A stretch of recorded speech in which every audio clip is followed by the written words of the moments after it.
All right. Welcome, everyone.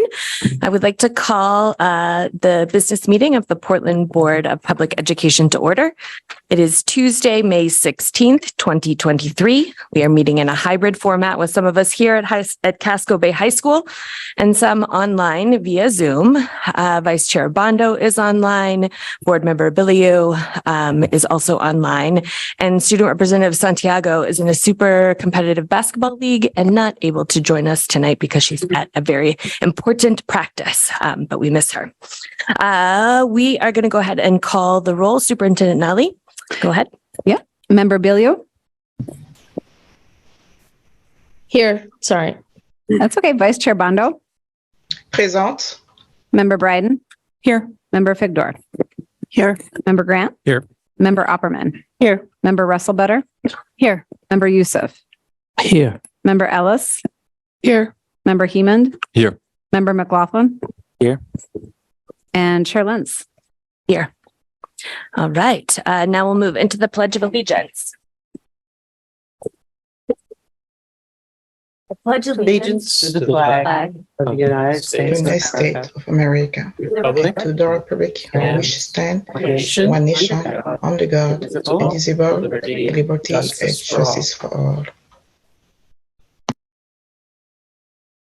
The Portland Public Schools recognizes the original inhabitants of the land on which our city and schools stand. The Wolastoqiyik, or Maliseet, Micmac, Penobscot, and Passamaquoddy tribes, known collectively as the Wabanaki Confederacy, or People of the Dawnland. We are honored to have Wabanaki children among our students today, and as a district, we are committed to making the past, present, and future of Wabanaki peoples visible in our schools and classrooms. We are now going to move into public comment. Let me just pull up my Word docs here. Beautiful. And as a reminder, with public comment, it's open to anything we're not voting on here tonight. The board will not respond to comments, and please refrain from responding in the audience.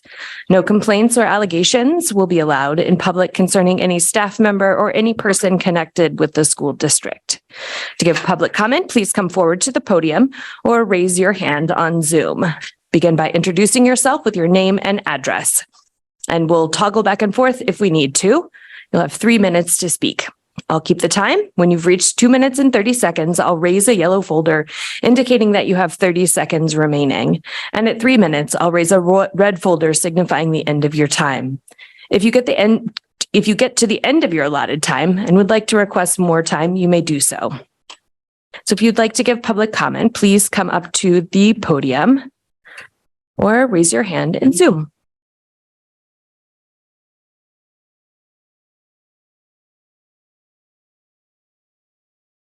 All right. Seeing no public comment here in Casco Bay or on Zoom, I'm going to close public comment. And tonight our remarks are going to go in the order of Student Representative Danny McLaughlin will start off with his report about paths. Then we'll move to the superintendent remarks, and then I will follow up after that. So when you're ready, go ahead. All right, thank you. As of this month, PAS has had many visits from its students from all our sending schools. We have many more scheduled, and we will continue those throughout the rest of the school year. Of the students who have visited PAS and their multiple programs, we now have 326 openings, hoping for them to fill. Many sending schools are still deciding on which time they want their students to attend, either in the morning class or the afternoon. Out of the students who have visited, 151 were Portland Public High students, 60 were Deering students, and 71 were students from Casco Bay. The number of Portland Public School students is anticipated to grow in the coming years. On the 11th of May, PAS held a student job fair with 28 potential employers and colleges. So far, many students have actually it's loading. Have actually accepted a job, one of which was an HVAC student who accepted a job with LL Bean in their paid internship program. PAS students went to participate in Skills USA in Bangor as of May. Auto tech students had three first place finishers: Jackson Stewart in diesel tech, Mark Zimmerman in automotive light repair, and Logan Ferguson in tool ID, who will all now be going to Atlanta, Georgia to represent PADS. In cybersecurity, Elliot Eldridge and Jasper Ellis are both eligible to attend nationals in their Skills USA. Finally, Jason Harrismer is eligible to go to Skills USA for carpentry knowledge. PADS is running a partnership with Portland Adult Ed with our plumbing instructor, Paul Chapman, teaching heat pump installation and energy revision. PADS students are working very hard to study for their upcoming certifications, some of which include the Maine State Inspection license, the NCCER certification, and ICAR body certification, and many more. Finally, on the 27th of May, the Falmouth School Board came to visit and tour PADS. Mr. Self would also like to offer the opportunity for the Portland School Board to come and tour PADS. And thank you. That concludes my report. Thank you. All right, superintendents. Great.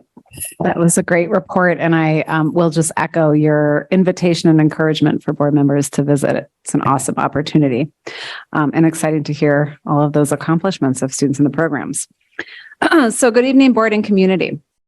We are thrilled to be walking into this meeting after a unanimous vote from our city council to approve the board's FY24 budget last night. We are grateful to Finance Chair Bryden, Finance Committee members Figdor, Opperman, Youssef, and to Board Chair Lenz for your collaboration and leadership to help us steward this budget to this point. We believe that we accomplished our goals of staying the course with the Portland Promise while being responsive to the immediate needs and pressures we are facing, and while being mindful of the need to be fiscally responsible for the taxpayers in Portland. Absentee ballots are available now, and the election is on June 13th. While last night was a huge milestone in this process, it's critical that people come out to vote in support of this budget to ensure we have the resources that are vital to setting up our educators and staff to meet the needs of our students and families. So thank you for your support. This is the time of year when we pause to acknowledge the many inspiring, courageous, and impressive accomplishments that take place across our schools. Last week, we had the honor of attending the Make It Happen celebration, aptly titled, I Made It Happen. Each year, approximately 95% of the students in the Make It Happen program go on to college, and some are the first in their families to do so. Make It Happen is a college readiness program in our high schools and middle schools run by our district's Multilingual and Multicultural Center. It helps our students who are multilingual aspire to and prepare for higher education. It does that by making sure students know what college opportunities are out there, how to take advantage of them, and by encouraging students to take challenging classes, develop strong college applications, and take part in school and community civic and leadership activities. In general, the program aims to uplift student voice and agency so that participating students feel seen, valued, and empowered to pursue their dreams and achieve their goals. In 2021, Make It Happen won a Grand Prize Magna Award for its work to advance equity and break down barriers for underserved students. We want to recognize and appreciate the program staff who make this program so powerful and responsive to students' needs, specifically Tim Cronin, who's the high school director, Nyla Wisa, who's the middle school director, Nanette Dyer-Blake, who's the community outreach and development specialist, and the site coordinators, Danielle Wong at Portland High, Abdiaziz Hassan at Deering, Mulki Haji at Casco Bay, Atia Wera at Lincoln, Jennifer Shaika at King, Elise Johnson at Lyman Moore, and then finally the founder, Grace Valenzuela. We also want to acknowledge and appreciate the fact that many of our board members have been longtime advocates for this program and have enabled us to ensure the resources to sustain this critical work. So thank you. Tomorrow night, we'll have the opportunity to celebrate the recipients of the Seal of Biliteracy. The Portland Board of Public Education established the Seal of Biliteracy in the fall of 2017 to promote the attainment of functional proficiency in one or more languages in addition to English. The first awards were presented to students in the May 2018, and the Portland Public Schools was actually the first district in Maine to present those awards. Portland is a leader in this work because one of our greatest strengths as a community is the rich diversity of the languages people speak. The prestige of the seal communicates the value we have for supporting students to retain their home language while learning English or other languages, and it inspires monolingual students to pursue proficiency in other languages. Mastery of 2 or more languages enhances our students' ability to succeed, and research shows that language learning correlates with higher academic achievement. We know that the ability to speak multiple languages is an undeniable asset in the increasingly global world we live in today. We are pleased to share that we have a total of 66 Seal of Biliteracy recipients this year, which is the most ever we've had since the award began. 8 recipients this year have earned the seal for proficiency in more than one other world language in addition to English. And 1 student is going to receive the seal for proficiency in a record-breaking 6 languages. Wow.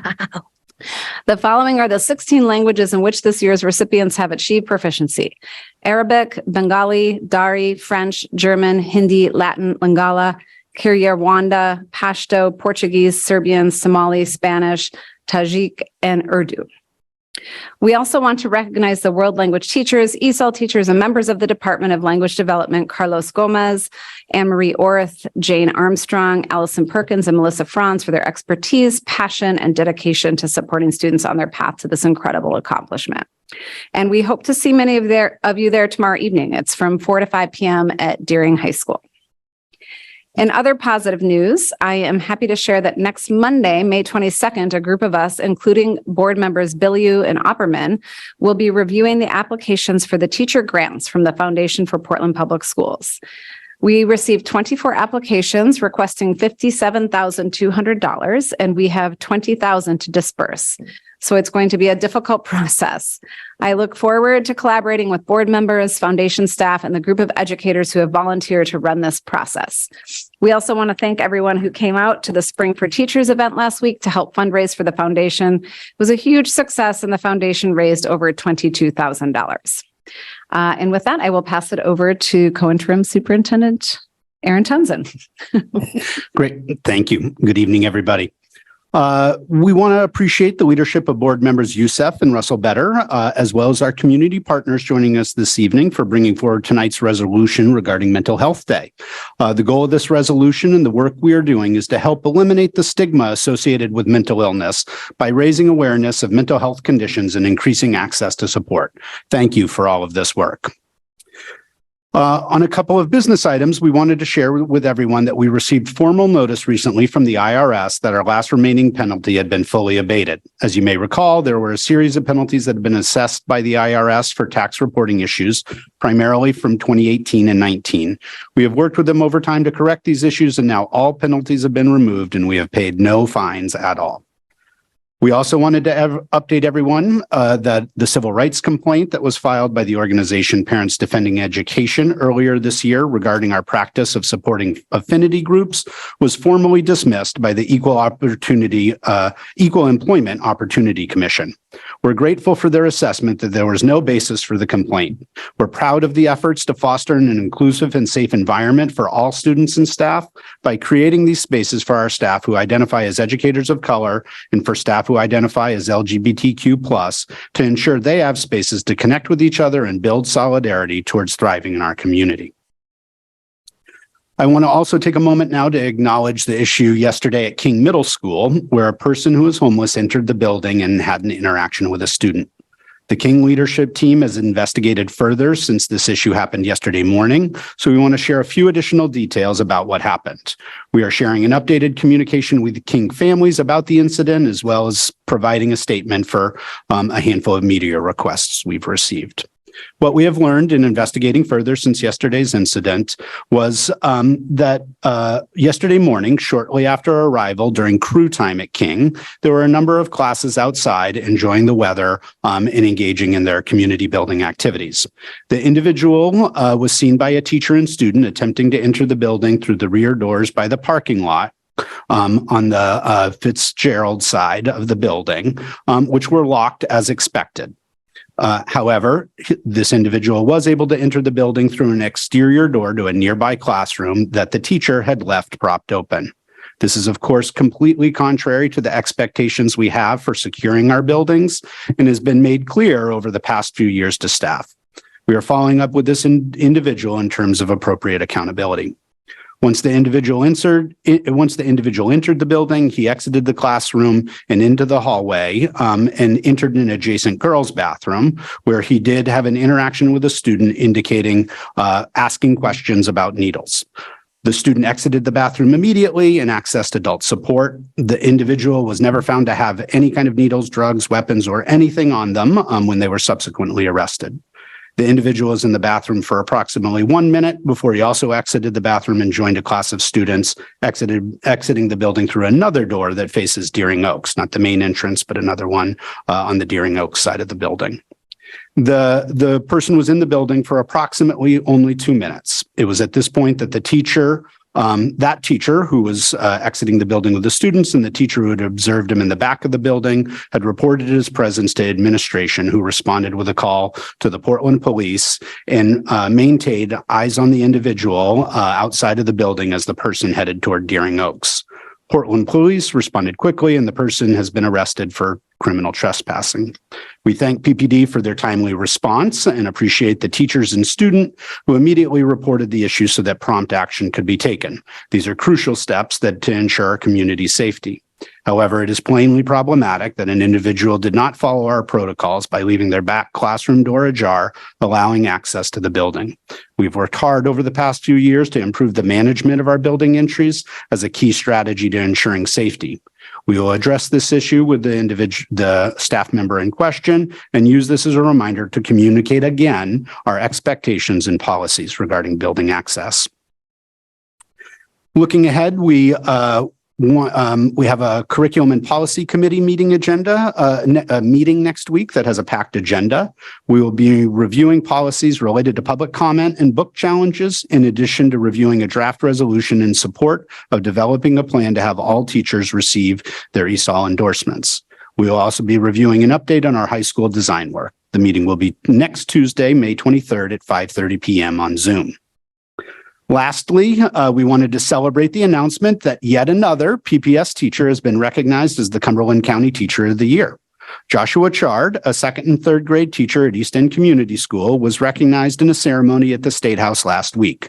Joshua is now one of a wonderful history of PPS teachers that have received this honor and is a testament to the quality of teachers we have in our district. On that note, we want to acknowledge Teacher Appreciation last week, as well as the other wonderful staff celebrations that have been highlighted, including for our nurses and our speech and language pathologists. We are excited to distribute our annual staff appreciation gift to all employees this week. Each staff member will receive a campfire mug as a token of our appreciation for all their hard work this year, and with hopes that it helps to fill their cup, both literally and figuratively. That concludes our report. Oh, that's a good way to end. Oh, thank you for that. I just really appreciate all of your updates. I was able to attend the Make It Happen event last week, and it just really reminded me of why I am doing what I'm doing on the board. It was a really celebratory and amazing event, and I just hope other folks get to experience it during their time here on the board. And also 6 languages. Can we just go back to that for a second? That's really remarkable and just so exciting to hear. I also want to congratulate the board, superintendents, and staff on getting the City Council's unanimous approval of our budget. This was no small feat and took hours of planning, collaboration, replanning, planning again with both the city and many adjustments to surprise elements. I want to thank everyone in the community who took time to understand our budget and the needs in our district, and then took time to advocate through email and giving public comment. Please continue to do this to help to make sure that our budget gets passed on the ballot on June 13th. We also wanted to wish a big congratulations to Danielle West, who permanently became our city's city manager last night, and she is the first woman to hold the position. I also wanted to note that Board Member Grant has been working with both people in our district and legislators in Augusta on legislation that will support our district in terms of funding that might be available to us to continue to make our district sustainable. In other happy news, I don't know if everyone saw it, but the city of Portland was announced today as the 7th best place to live in the U.S., according to U.S. News and World Report's list of best places to live. The rating took into account our quality of life, desirability, and job market, among other factors. The job market is certainly one element that has been on my mind as we prepare to meet our 2 finalists for the superintendent role, Eric Moore and Ryan Scallon, tomorrow here in Portland. They'll be in Portland for the next 2 days, meeting with panels of our community members. These panels include teachers and licensed staff, school and district leaders, support and operations staff, students, parents, caregivers, and community members at large, the search committee, future direct reports of the superintendent, the board of directors, and our current co-superintendents who will also be giving them a tour of the district. Panels were chosen by nomination and a lottery when we had more people interested than we could fit into the room. Tomorrow, starting at 4:15 p.m., there will be 4 live streamed interviews with candidates. Each candidate will meet with 2 panels, one with students and again with parents, caregivers, and community members. These interviews will be both live streamed and recorded and available until Saturday, this coming Saturday at midnight. Everyone in the community is welcome to watch these. They will be posted on our website and give feedback through a feedback form that will also be posted on the website. We chose this approach instead of a general community meet and greet so that we could get deeper into issues and have more substantial conversations with the finalists. All of the feedback that we receive will be reviewed as we move into our final decision-making process next week. We knew from the beginning that this was going to be a competitive search process, and that has played out. We started with 47 applicants, and we are now moving 2 finalists forward. This search is taking place while superintendents all over the country and here in Maine are leaving their roles and the education sector. It is an incredibly hard job that I have been able to view into most recently, a job that demands juggling incredible responsibilities in addition to political savvy in a climate of intense scrutiny and relentless media that often only captures one part of the story.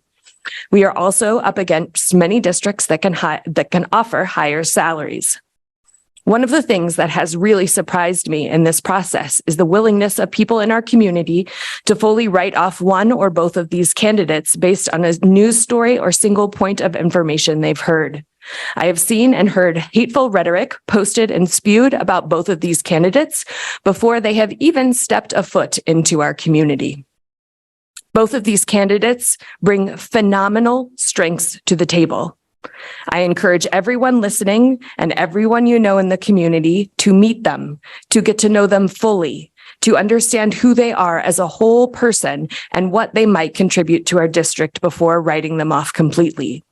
My guess is everyone listening would also want to be afforded that chance in similar circumstances. This is a process that we are all in together, and we are still in it. Alma Advisory Group continues to do background checks and due diligence on every candidate. The board continues to seek out information on candidates' strengths and challenges, but in an equitable way while all voices in our community are incorporated. I encourage you to suspend your judgment, participate in the process, and help us bring the very best candidate to Portland. Let's show these finalists why we are such a wonderful place to live. And with that, we're going to move to the report of the secretary. So we have the consideration and action to approve meeting minutes of May 2nd, 2023. Is there a motion to approve these minutes?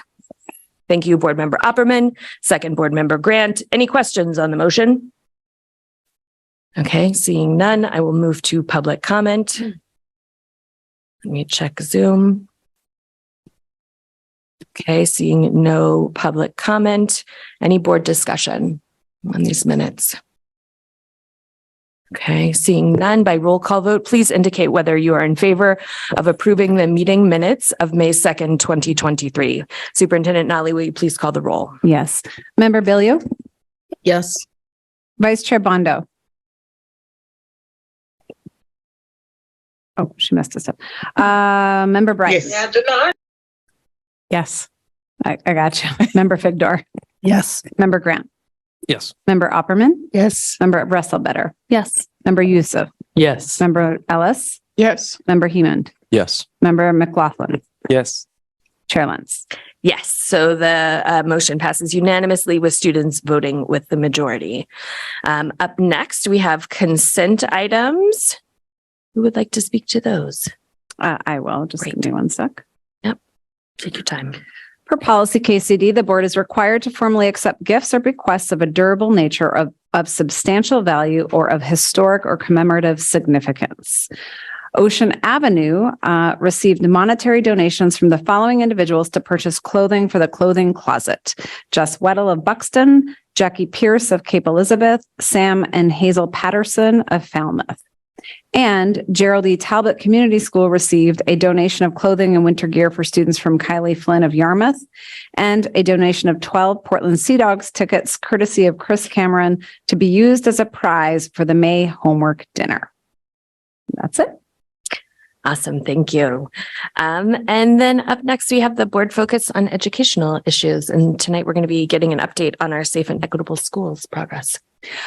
Great. I think Erin and I will go up to the podium. Actually, I forgot Did we you were wanna going do to the- move the Yeah. resolution up forward. Yes, that is totally fine. I'm sorry. I just didn't note it in my notes.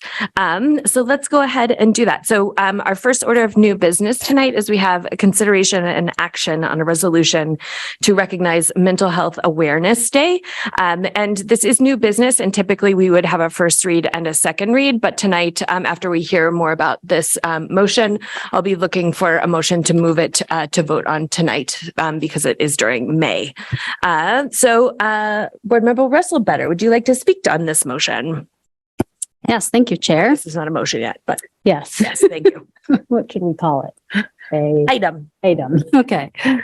Thank you. Good evening, everyone. I'm pleased tonight to bring this resolution for the second year in a row.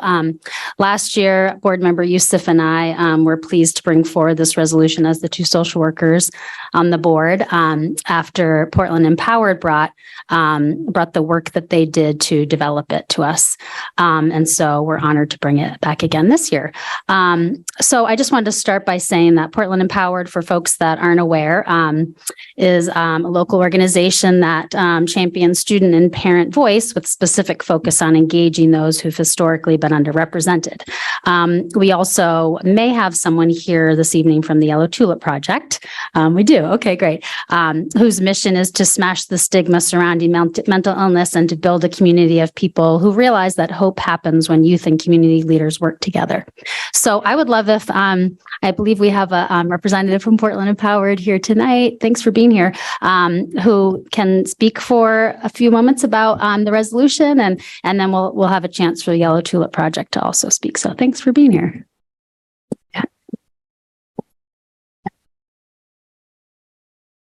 Can you hear me? Or okay. Okay, hello. My name is Blaise Vilakazi, and I am a junior at Casco Bay High School. Thank you so much for letting me be a part of your meeting. I'm here representing Portland Empowered as a youth lead organizer, and I'm excited to be here. As a freshman starting my first year in this program, that was when Portland Empowered, in partnership with a New Hampshire-based group called Yellow Tulip, had pushed for a Mental Health Action Day. This program was meant to be pushed to encourage the overall PPS community to take action on the issues regarding mental health, such as mental disorders, providing a space for students to talk about any mental problems they might have, such as anxiety and depression, and doing what we can to empower and uplift our youth. So I thank every single individual who was involved in this. It's people like you that make change in our school district. Thank you for your time.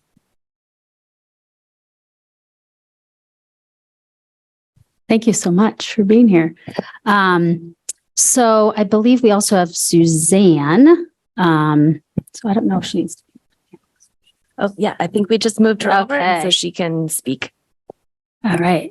So thank you. Suzanne is also here from the Yellow Tulip Project. So Suzanne, you're welcome to share a few words about your involvement and Yellow Tulip Project's role.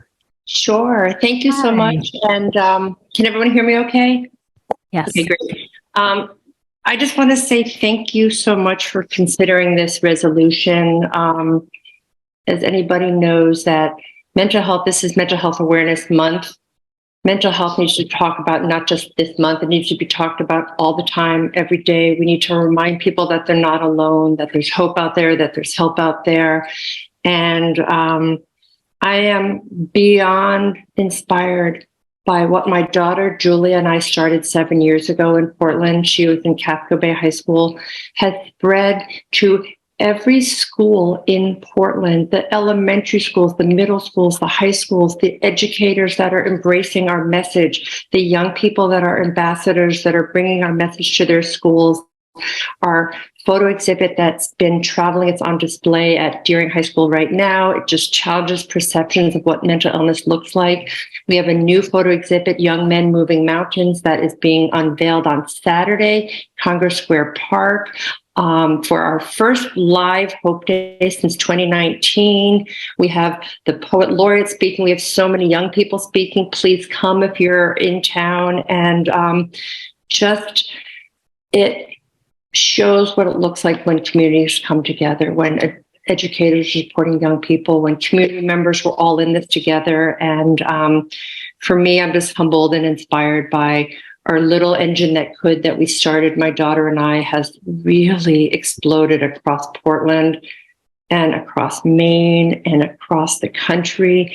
And bulb by bulb, we're trying to make a difference in this space. And I just know that the elementary schools, they planted Hope Gardens, and King Middle School and all the high schools, and young ambassadors and leaders are truly using their voices to make a difference. And it's just so inspiring. So I just want to just throw that into the mix and thank you all for your support because it's so needed. So thank you. Thank you so much, Suzanne, for being here and sharing that. And I'm excited about the Deering High photo exhibit that I didn't know about and the Congress Square Park event. So thank you for sharing that and encourage folks to join and participate in those events. Yeah. So I would love to just read the resolution and then share a few comments myself, just from my perspective as a community social worker and member of the board. And let me just pull it up. So this is the mental health resolution for Mental Health Action Day, the second year. Whereas mental health disorders among children are described as serious changes in the way children typically learn, behave, or handle their emotions, causing distress and problems getting through the day. Whereas mental health is an important component for children being ready to learn. If children and teens are experiencing mental health problems, they will likely have trouble focusing in school. Whereas children and teens are just as vulnerable to mental illness as adults. In fact, some youth may be at greater risk for developing a psychological illness if they've experienced trauma, neglect, abuse, or bullying. Whereas the Centers for Disease Control estimates that over 27% of children aged 2 to 17 have received a diagnosis of ADHD, anxiety, depression, or behavior problems. Whereas the CDC further estimates that among children living below 100% of the federal poverty level, more than 1 in 5, 22%, had a mental, behavioral, or developmental disorder. Whereas the poverty level of children decreases the likelihood of children and teens receiving appropriate treatment for anxiety, depression, or behavior problems. Whereas Portland Public Schools enrolls a significant amount of students whose families face financial challenges, including 57% of students who qualify for free and reduced meals. Whereas, sorry, my computer just decided to restart right now. Okay, where was I? Whereas the consequences of not addressing adolescent mental health conditions extend to adulthood, impairing both physical and mental health and limiting opportunities to lead fulfilling lives as adults. Whereas early diagnosis and appropriate services for children and their families can make a difference in the lives of children with mental disorders. Whereas in the wake of COVID-19, millions of people have uncovered new mental health conditions and millions more have had their existing challenges exacerbated. Whereas the third annual Mental Health Action Day takes place on May 18th, so this Thursday, 2023, to shift the conversation surrounding mental health from awareness to action, particularly for those who've been marginalized or underserved by existing institutions. Therefore, Be it finally resolved that the Portland Public Schools Board of Education acknowledges Mental Health Action Day, May 18th, to encourage the larger PPS community to take action on mental health issues facing children, teens, and young adults, and to recognize that mental health is a critical component for children and teens being ready to learn in our school system. So the few comments I wanted to make about this were just, we presented this last year. And of course, in the year since then, all of these statistics continue to be true and unfortunately increase in numbers of youth impacted by mental health and needs for mental health services. So just reflecting about over a year ago when the United States Surgeon General declared that our youth are experiencing a mental health crisis. We really are in a position leading our schools where they're crucial places for keeping kids safe and connecting them with services. And we know the disruption during COVID of the last few years, really those supports were disrupted over that time. The disruptions that students have experienced haven't affected all young people equally. CDC research has shown that girls, LGBTQ plus youth in particular, and students who've experienced racism were more likely to have poor mental health during the pandemic. And so we know through the CDC's Division of Adolescent and School Health that contributing factors include stigma, discrimination, and bullying. And some of the factors that are mentioned within the resolution that affect millions of U.S. children are including poverty, food insecurity, homelessness, and lack of access to healthcare. Lead to the stress response patterns that underlie mental health challenges. And we know that those are across the country and in our own community, we see these factors that are contributing to our young people's mental health struggles. And one of the biggest challenges we know is that we have, during this time of heightened need, a huge strain on our mental health system, that we don't have enough providers to serve our youth. There was the Pew Research Center survey last year found that only about half of U.S. public schools offer mental health assessments and even fewer treatment services. So we know that in our schools, we have an opportunity to continue to invest in and increase opportunities for students in our buildings. But I also wanted to just point out that school connectedness, so that feeling of belonging that we talk about as a district so much, and it really is critical. We know that the degree to which young people feel adults and peers at school care about them and are invested in them is a huge contributor to mental health. Youth that feel connected during middle and high school years have fewer problems with substance abuse, mental health, and suicidality, and risky sexual behaviors are reduced. So I think not only thinking about direct social work support, counseling, specific mental health interventions in that way, but thinking about the other ways that we improve and support youth mental health by some of the larger issues of community and connectedness that we talk about. So lastly, I just kind of wanted to bring back to walking the walk and thinking about our budget that just passed last night. I think some of the concrete action steps we can talk about and how does our budget reflect our values? I just wanted to, highlight some of the things that we did in this budget ad, which were a number of social worker and counselor positions, restorative practice coaches, and social emotional learning curriculum at the middle and high school level. And these are all steps in the right direction towards making sure that our school communities are a place where our students feel belonging and connectedness. So I think we're moving in the right direction. And I just want to highlight that these priorities need to continue to be in our budgets. And I think that's somewhere where we can advocate for mental health being a priority in our district. And just wanted to lastly shout out to research showing that not only, again, those direct mental health supports are what bring our students improve mental health, but the adults every day, talking about our teachers, our ed techs, our multilingual staff, our building leaders, our custodians, our bus drivers. These are all the people that help to create welcoming, caring spaces for our students, in particular our marginalized students. And so I really want to highlight how we all have an opportunity to add that protective factor for students to manage stress and reduce their behavior issues. So thank you so much, everyone, for listening. And I hope we have great support. I know we do on this board for following through with the goals in this resolution over time. So thanks.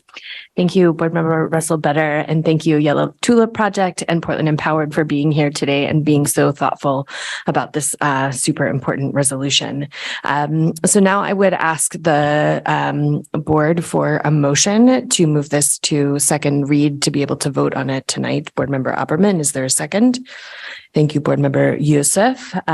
So could we do roll call on moving this to second read so we can vote on it, please? Sure. Member Billiou, Yes. Vice Chair Bondo, Yes. Member Bryden, Yes. Member Figdor. I'm so sorry, but I'm confused. We're voting on whether to move this to second read? So that we can vote on it. Do you have a correction that would be applicable for the I think if we language? just ask if any board members have objections of moving this to second read, that's sufficient.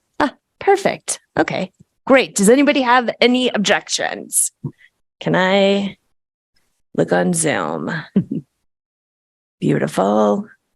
Okay, so then it would be great if we could take a vote on this. So can we now vote? Okay, thank you, Board Member Aberman. Is there a second?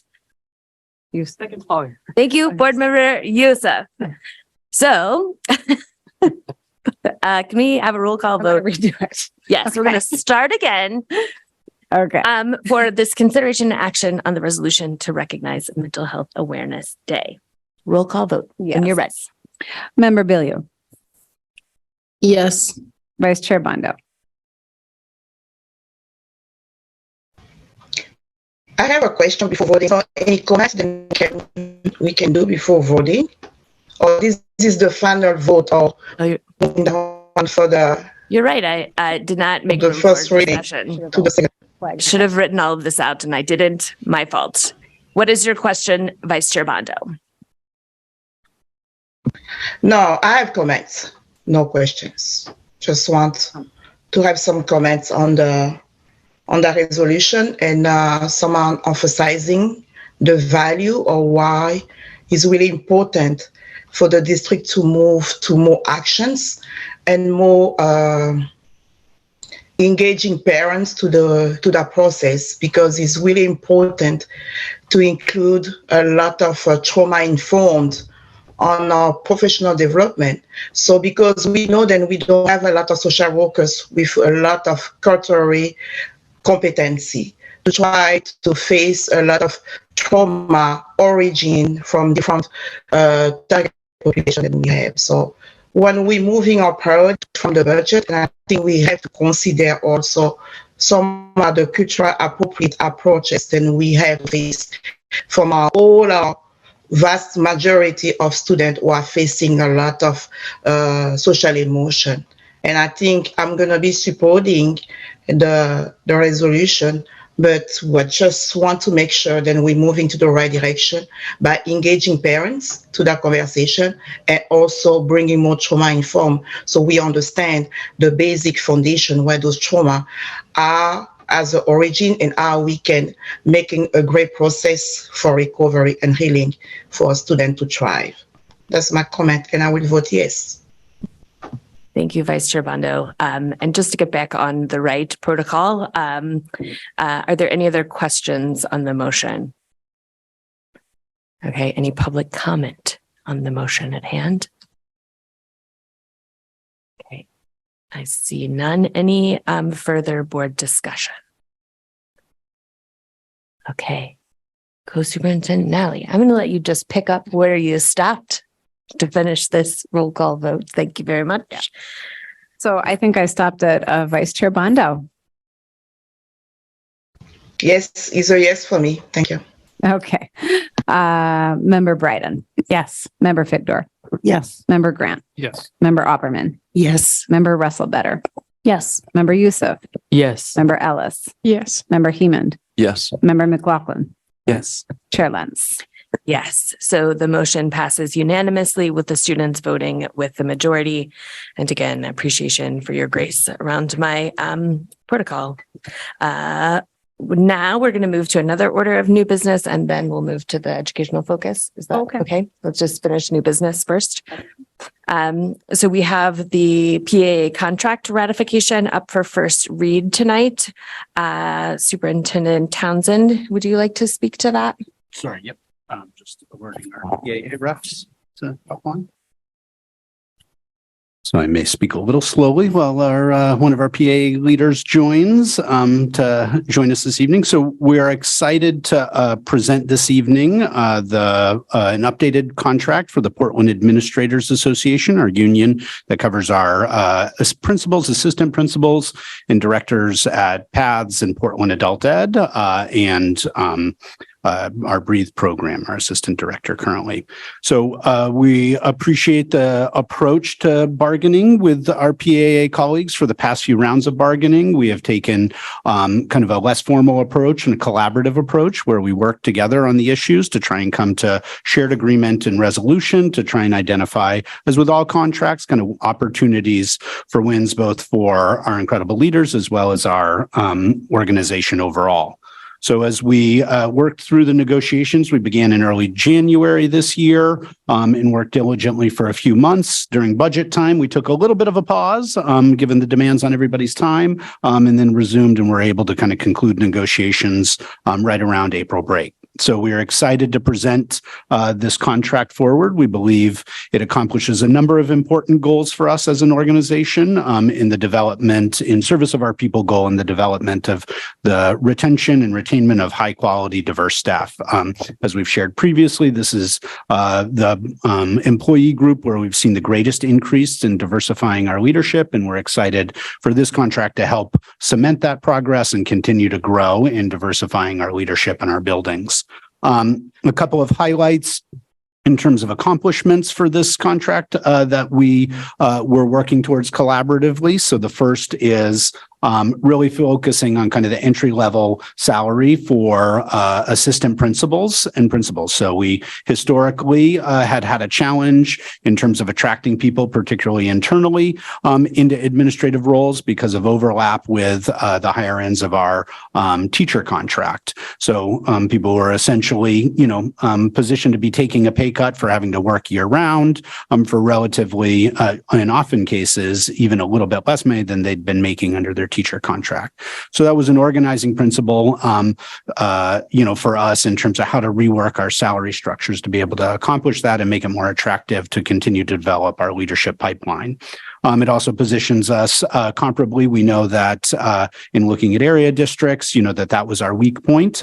So we feel like it also positions us well and competitively across the region. So we're excited about those proposed changes in the contract. And then the second major one is developing an agreement to have a practice for administrators in good standing, offering a 2-year contract that's consistent with area districts. So again, kind of positioned competitively, and it creates an opportunity for us as a leadership group and as a board to be able to dive in and focus on those renewals when the time comes up after their probationary period to ensure we're continuing to retain the highest quality leaders for our organization and for our schools. We know that principals and school leaders are key levers in ensuring school-wide outcomes. And so we're excited for this contract to be able to help contribute to those goals. So with that, Is it Bev? yeah, it's No, Bev. Greg. Sorry, we thought we were coming a little bit later. I'll report on behalf of PAA. So we were waiting for Beverly Stevens, one of our longtime PAA leaders, who is kind of a point person for our negotiations, to weigh in. I know that, they did voting over the end of last week and into Monday. And I'm happy to report that 100% of the people who voted in support of the contract. So endorsed with significant support from our administrators. So excited about that outcome. Really reflects a real community because a lot of the contract support goes to our assistant principals and elementary school leaders. And so recognize, that our leaders' holistic system view in accepting the contract. So, Would it be helpful to take any questions right now while we Sure. wait for Ms. Stevens? Any board members have any questions or comments? No?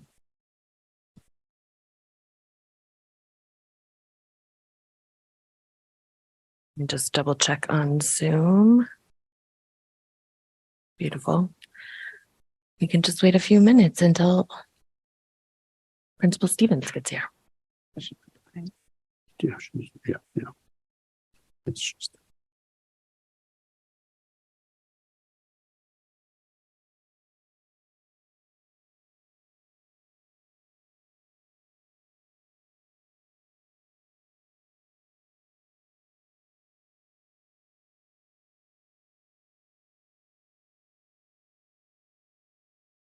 And so this contract ratification will come up for vote at our next meeting, which is June.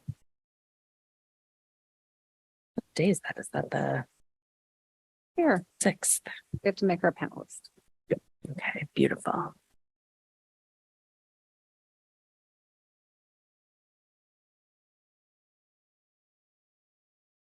Okay. All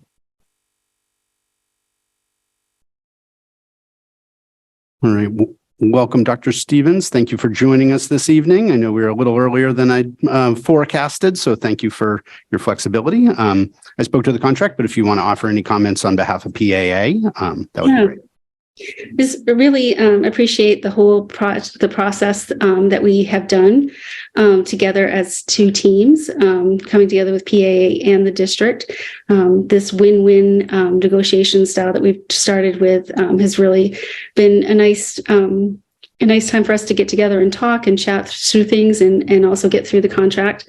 It only took 4 sessions of meeting. It took a little bit of longer time because we ran into some issues, but it was only 4 meetings. And I feel really good about the contract that came out of this for PA members and for the district. So I really appreciate it. And thank the team for all that they did. Great. Thank you, Dr. Stevens, for joining us. And I want to shout out our board member rep, Member Bryden, for joining us, offered valuable insight, both in language, in terms of some cleanup of language to help improve clarity in the process, as well as useful questions that helped move our conversation forward at times. So thank you for your participation. Beautiful. Thank you so much for all the information tonight and for being with us tonight, Principal Stevens. Okay, so with that, now we'll move to the educational focus. Yes, and we'll just take a 30-second transition. Erin and I are going to go up to the podium, and we're joined this evening by Dr. Ahmed, Interim Assistant Superintendent, and Dr. Rager, our Director of Mental and Behavioral Health, to provide this update. So we're going to go up there.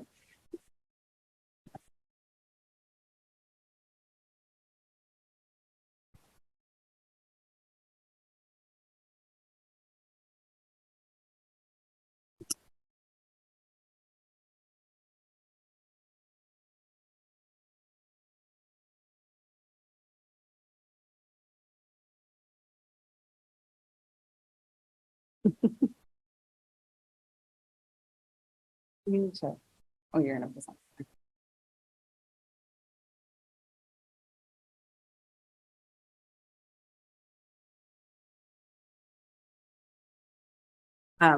Sarah, you're going to move my chair. I do. Thank you.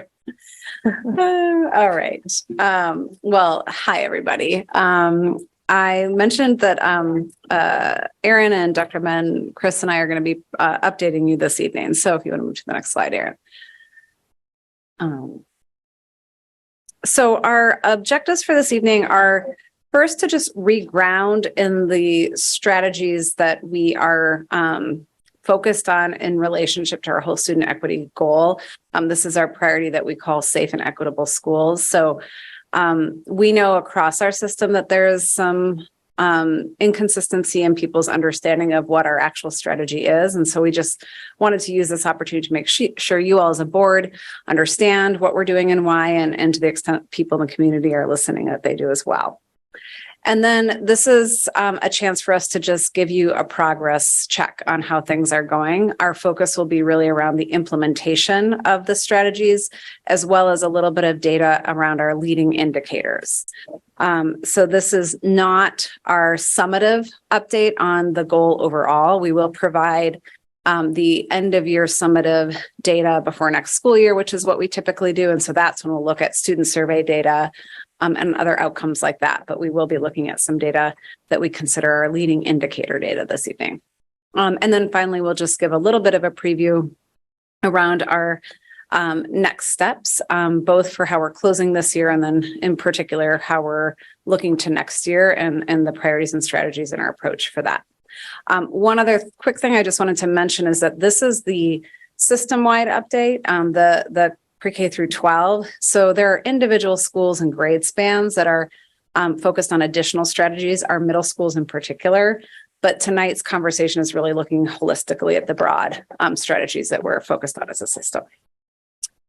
So you can move forward, Erin. So this is something that hopefully is familiar, especially to board members who've been on the board for a while, but we wanted to bring everybody's attention back to, which is pulled from our, what we call our annual plan.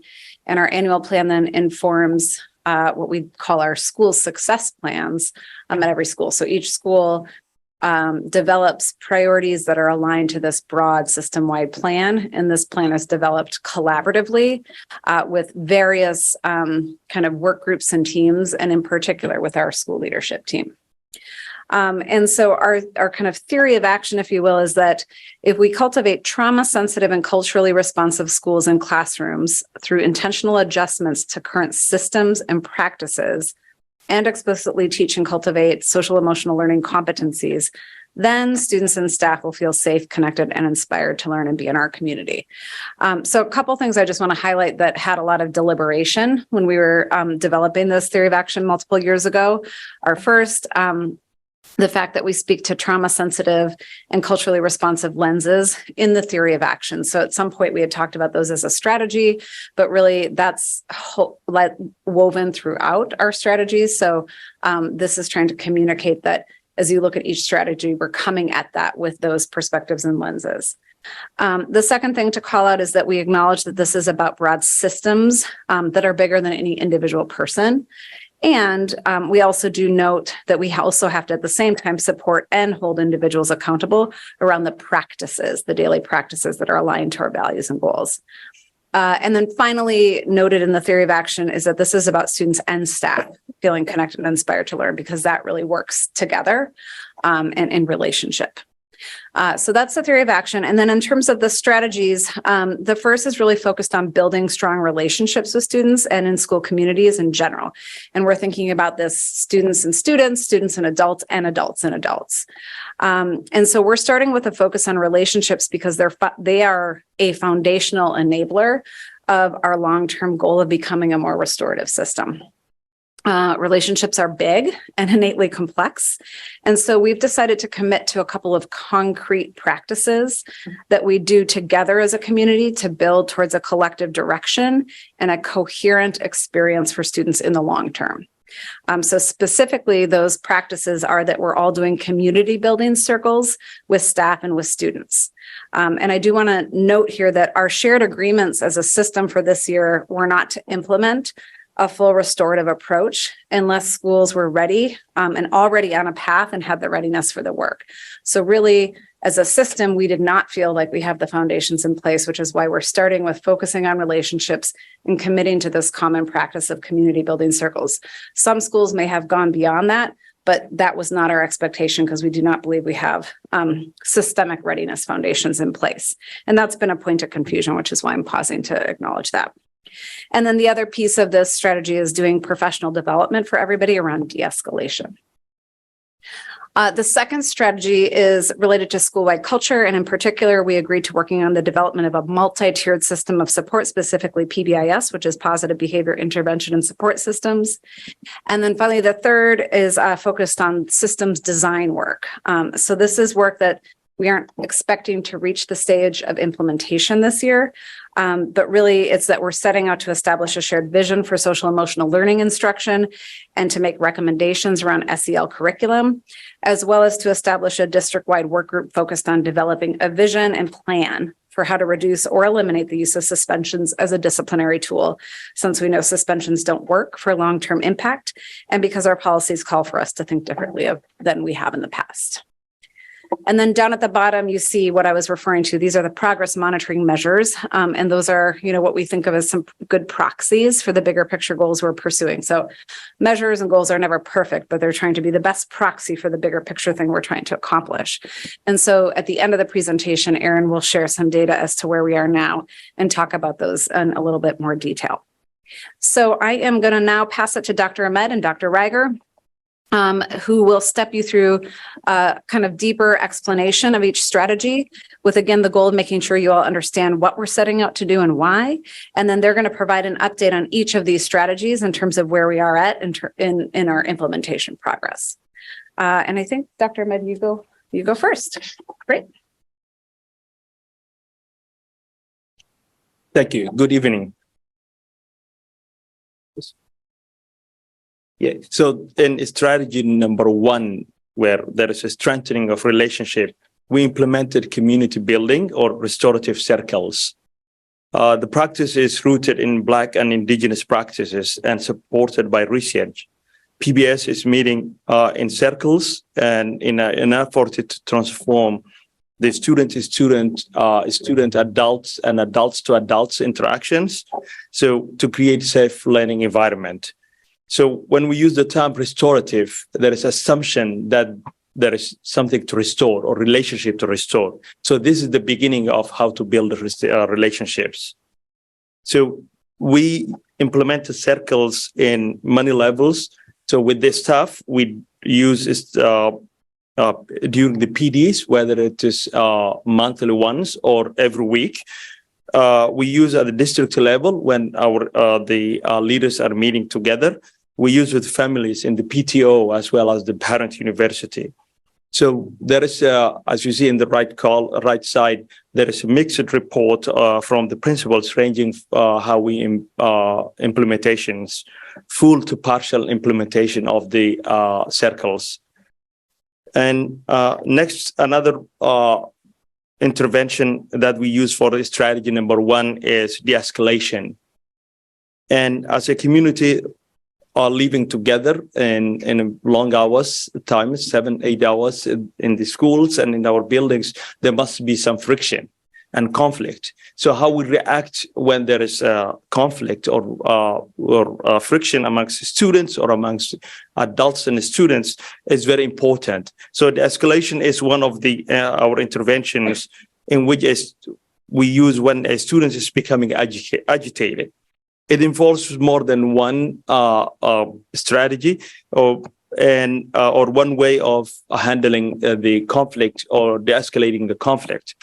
It is including the way we are aware of our bodies and how we react to students when they're getting agitated, how we use our body language, and how we use our personal space or the personal space as well.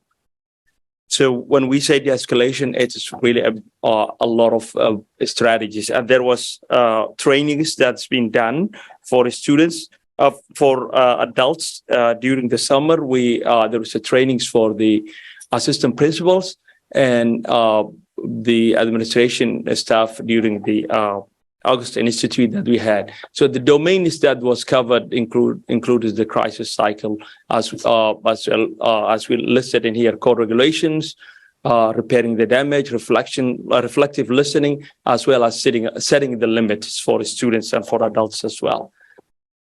So I will give this to Reiger. Good evening, and thank you, Dr. Ahmed.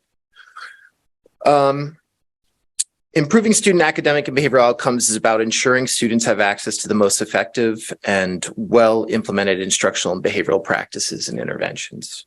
So strategy 2, PBIS, positive behavioral interventions and supports. PBIS is an operational decision-making framework that guides selection, integration, and implementation of the best evidence-based academic and behavioral practice for improving outcomes for all students. Importantly, PBIS is not a curriculum, an intervention, a practice, or a reward-centric system. It's a group of people making decisions about what the school stands for and how it operates. Central to this work is attending to unheard voices in that decision-making process, and that means involving families and at the secondary level students. And a large part of that work is about building systems or school infrastructure that supports good educator practice.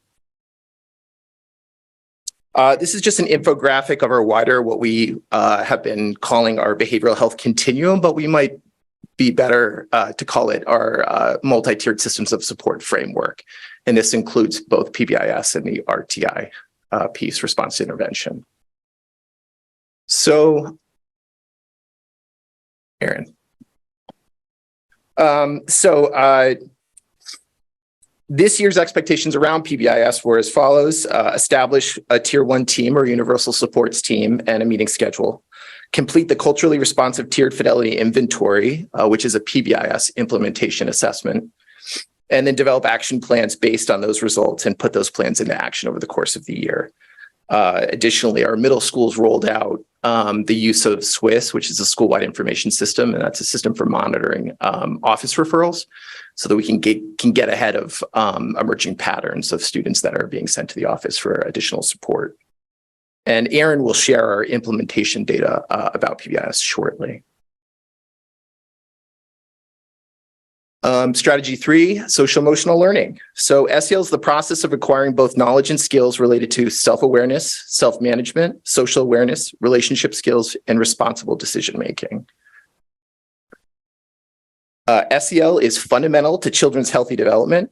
Research provides strong evidence that building SEL skills improves student attitudes, behaviors, and academic performance. And SEL happens in every interaction we have with students. The facilitation of SEL should be woven throughout the core curriculum to deepen connections and opportunities for practice and reinforcement.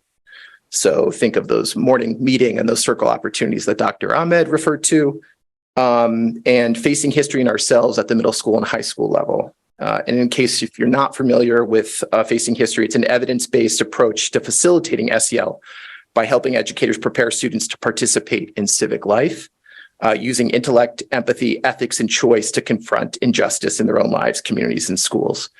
And for purposes tonight, it's a way of teaching social studies, essentially, where SEL is really baked in to the approach. With that said, best practice also includes having classroom teachers provide evidence-based explicit SEL skills instruction in a safe, caring, supportive, and participatory learning environment. So at the primary level, we use Second Step, but we don't have explicit SEL program for our 6th through 12th graders yet. In the late fall, we launched the SEL vertical team, and this team's been developing a district-wide SEL vision, which is in its workshop and tuning stage at this point. The team also spent time learning about CASEL's SEL program guide, and CASEL is the Collaborative for Academic, Social, and Emotional Learning, and it's a research clearinghouse that reviews all sorts of SEL programs and curates the research around them. The team also spent time becoming familiar with the recommended system for rating SEL programs and using a PPS modified scoring rubric to compare and contrast several SEL programs that target middle and high school students, and ultimately is preparing to make recommendations about program adoption at the secondary level. And we recognize that strengthening staff SEL is paramount to supporting students' SEL in the classroom. As a result, we launched the suite of SEL-related opportunities for all PPS employees this spring.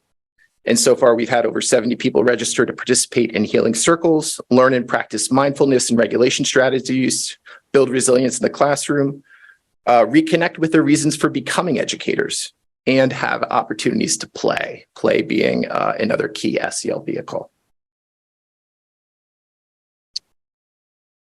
So as you've heard this evening, we are being intentional about how we, 1, cultivate positive relationships through circles, respond to unexpected behavior, de-escalation, shape school culture, PBIS, and foster SEL skills for both students and adults.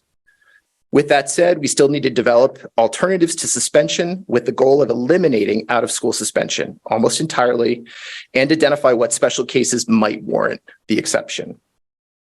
And this quote here is from a researcher at Boston University. Next slide. So with much appreciated support provided by Jose Bo at Great Schools Partnership, we have launched the Alternatives to Suspension Work Group to align around our future goal for the role of out-of-school suspension and to develop a vision of what restoration and reintegration back into the school community looks like for cases that might have historically resulted in suspension. And our progress is we've met several times, and our work will culminate this June in a 2-day retreat for school-based teams at the secondary level to make recommendations both in the short term, meaning this upcoming school year, and in the long term. Slide. We want to recognize other core components of our behavioral health continuum that are not specifically identified in the priority 2 language. So we have 38 social workers on the front lines across the district. We have Erica Bolware, our Assistant Director of Clinical Supports, and her focus is on clinical supervision, consultation, role clarity, and alignment, coherence along the full continuum for our social work department. We have 5 school counselors and SEL coaches at the elementary level, 6 counselors at the middle school level, and 3 restorative practice point people at each across middle schools, 1 at each of the 3 middle schools. And of course, the Breathe Continuum. And we continue our efforts to coordinate our community partners in something that is called the Integrated Systems Framework. And at this point, I'll turn it over to Aaron for updates around our indicator data.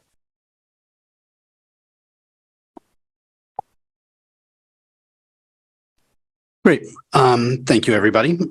So I'll step us through a little bit of kind of updates related to the 3 progress monitoring indicators that Malia referenced at the beginning of the presentation. Again, we've been using a framework to try and track our progress by using some questions to kind of identify a frame around how much are we doing in terms of just the actual implementation, how well, the quality, and then ultimately, are we starting to see initial results in terms of our students better off? So we've used that frame to help kind of identify our initial kind of leading indicators as we refer to them. And that's what's reflected in the indicators that we'll review. Again, we'll do the deep dive of kind of all of our data once we've had a time to kind of process and reflect on that as a team and share that out as we get ready to launch the coming school year. So first, as Chris mentioned earlier, we have adopted a culturally responsive tiered fidelity inventory to evaluate the implementation of our PBIS work. So we're grateful to our colleagues in the other Portland, ironically enough, Portland, Oregon, who have adapted the tool, the standard tiered fidelity inventory from the organization that supports PBIS to deepen it in terms of culturally responsive practices. So that was the tool that we've been used. The tiered fidelity inventory is implemented with kind of an external coach or support. Often that may be Chris. This year we've had the partnership of 2 coaches, one from the state and another from USM, supporting our elementary schools and our high schools. So Chris Grant supporting our elementary schools, who's a consultant through the state, and then Sarah Wilkinson, who's a consultant from USM. So they facilitate a team-based process at the schools to go through the inventory that has 15 items here and looks at kind of 3 key areas. The teams, so the composition and how they're functioning. As Chris mentioned, the goal is that this is a group of people, ideally with representation of parents and students, particularly as we move into the secondary grades, to lift up that voice. The implementation, so the status of the development of behavioral expectations and responses, the other discipline systems, the proactive teaching of expectations, which is an important component of kind of the PBIS approach, which is proactively teaching what's expected of students to support them, their ability to meet those expectations. And then lastly, evaluation. And this really comes to data. Are there systems in place to collect discipline data? SWIS is a tool that's used at almost all of our schools at this point, and how they use that data, reflect on it as a team, and share it back with staff. So that's what the TFI kind of evaluates updates in terms of progress. So what we see thus far is, our target is to monitor growth to get all schools to at least 70% on the tier 1 foundation. So 70% is kind of from a research perspective is where you start to see positive outcomes for students. So that's really evaluating those foundational elements, and you start at tier 1. After successive evaluations at 70% or higher, schools move on to their evaluation of tier 2 and then subsequently tier 3.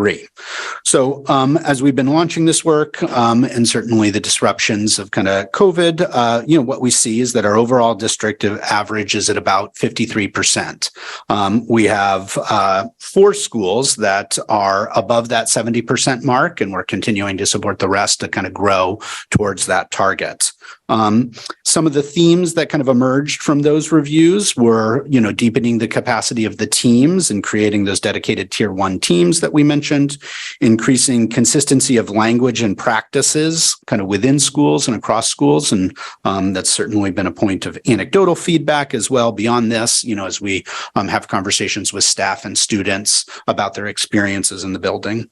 Building robust data review practices. So really leveraging what Swiss has to offer, gaining familiarity with it, accessing the reports and the tools to be able to engage, as a team in meaningful ways, to use it for decision making and to be able to share it with staff. And then, continuing to enhance our kind of capacity building and training with the PBIS teams and the leadership, to support this work. Our second indicator was in relationship to disproportionate outcomes in suspension and monitoring, kind of closing those gaps. So what you see here is a comparison for all schools of the use of in and out of school suspensions through March. So we look at that data through March because in 1920, that was the first year we had systemic data collection regarding both in and out of school suspensions. But as you know, there were no suspensions after March 13th because of the schools being shut down for the pandemic. So in terms of comparing progress, annually year over year, we kind of focus on that benchmark of through March. So what do we see? We continue to see some, disconcerting patterns of disproportionality in our rates of suspension for students who identify as color. So you can see, those numbers distributed across the bars there in the chart.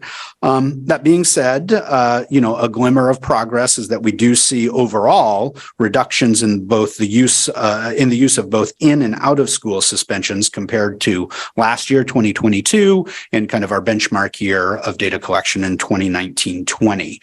So, certainly work to go in addressing the disproportionality, but we are seeing reduced rates of the use of suspension as we try and work through our transition and transformation to organization that prioritizes restorative approaches.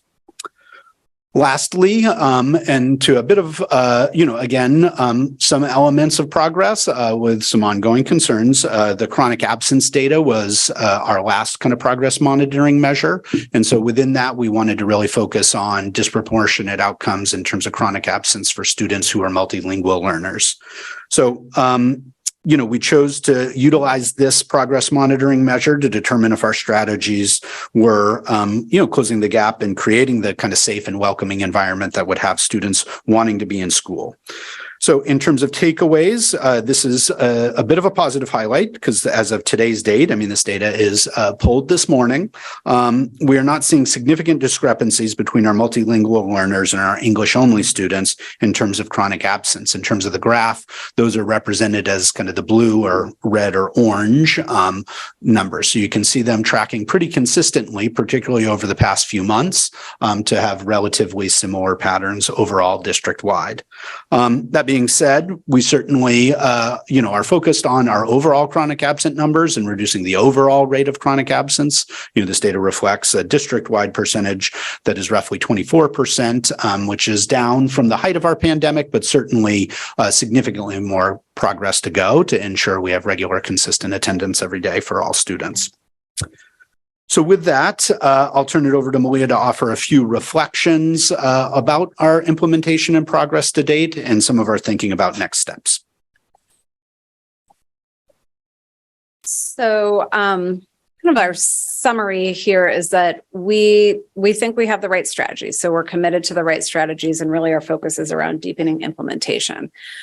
So you can tell from this update that we're making some strides around implementation, but we're inconsistent at this point. And we'd say overall not fully implementing any of the strategies consistently across the system. Obviously, we're looking at why. So what's the root cause of that inconsistency in implementation? And I think we've, kind of summarized several of the reflections we've had in collaboration with leaders here. So I think first, we're still in the process of growing a shared vision and collective understanding of the why behind what we're doing, as well as a shared commitment. So we still have work to go to have everybody in the system really understand the strategy, the why behind it, and feel bought in and committed to really wanting to implement. So that's a body of work that is a work in progress. Secondly, we are triaging a lot of the time. As you know, we've had staffing challenges this year, unfilled roles, high absence rates, low subfill rates, and heightened student behavior. Hopefully folks have listened to our podcast. That's true here. That's true nationally. So that kind of gets to the next point, which is that we do sometimes find we're stuck in a reactive cycle, which makes it harder to plan forward and prioritize the proactive moves that really form the basis of the strategy. So, we're trying to do this work here to build more proactive things that will prevent behaviors. But while that's building, we're still reacting here, and we're feeling that tension. And how do we have the time and space to react and respond as needed, and then also have the time and space to think, dream, and plan forward around a lot of this proactive work. So that's a tension. I think also just there's this tension around how much energy we're putting towards priority 1, which is our academic achievement work, and priority 2. So I know you all have heard from educators this sense of, in some places, there's a lot that we're focusing on. We see a very direct connection between engaging relevant, culturally responsive academics and curriculum, and a safe, welcoming environment where students are engaged and don't have as many disciplinary issues. But I think we're lifting all of that together. And so, each school and team is kind of sorting out how they prioritize that work. So that's something we've reflected on. We also will acknowledge that this work takes time at a system level. And so we wouldn't necessarily expect full, perfect implementation in this year, but we said yet. So this is why we're really monitoring things like that culturally responsive TFI and some of these other data points to see, are we seeing some moves in that direction? And then I think finally, there's a recognition that we need more support and accountability around this work, both at the administration level and then, within our schools. So knowing that we need to be focused on both of those things. And so that just leads to some of the high level next steps. So first, just our school success planning is kicked off. So that's when schools really look at their data, the plans they had this year, how they did at the school level in terms of implementation, in order to figure out, okay, where they stay in the course, deepening, are there any sort of things that they are dropping or launching? And so we're using the same strategies. We're not going to have a new plan. Really, we feel like we have the right strategies, but our big need is deeper implementation. And so schools are activated to now figure out, given their context, given their data, where's their focus going to be? And we'll be then in June looking at those plans and really tuning them deeply with the leadership teams. Secondly, we're focused on activating supports that didn't come to fruition this year. So you all helped us prioritize resources to support this body of work, largely through ESSERV.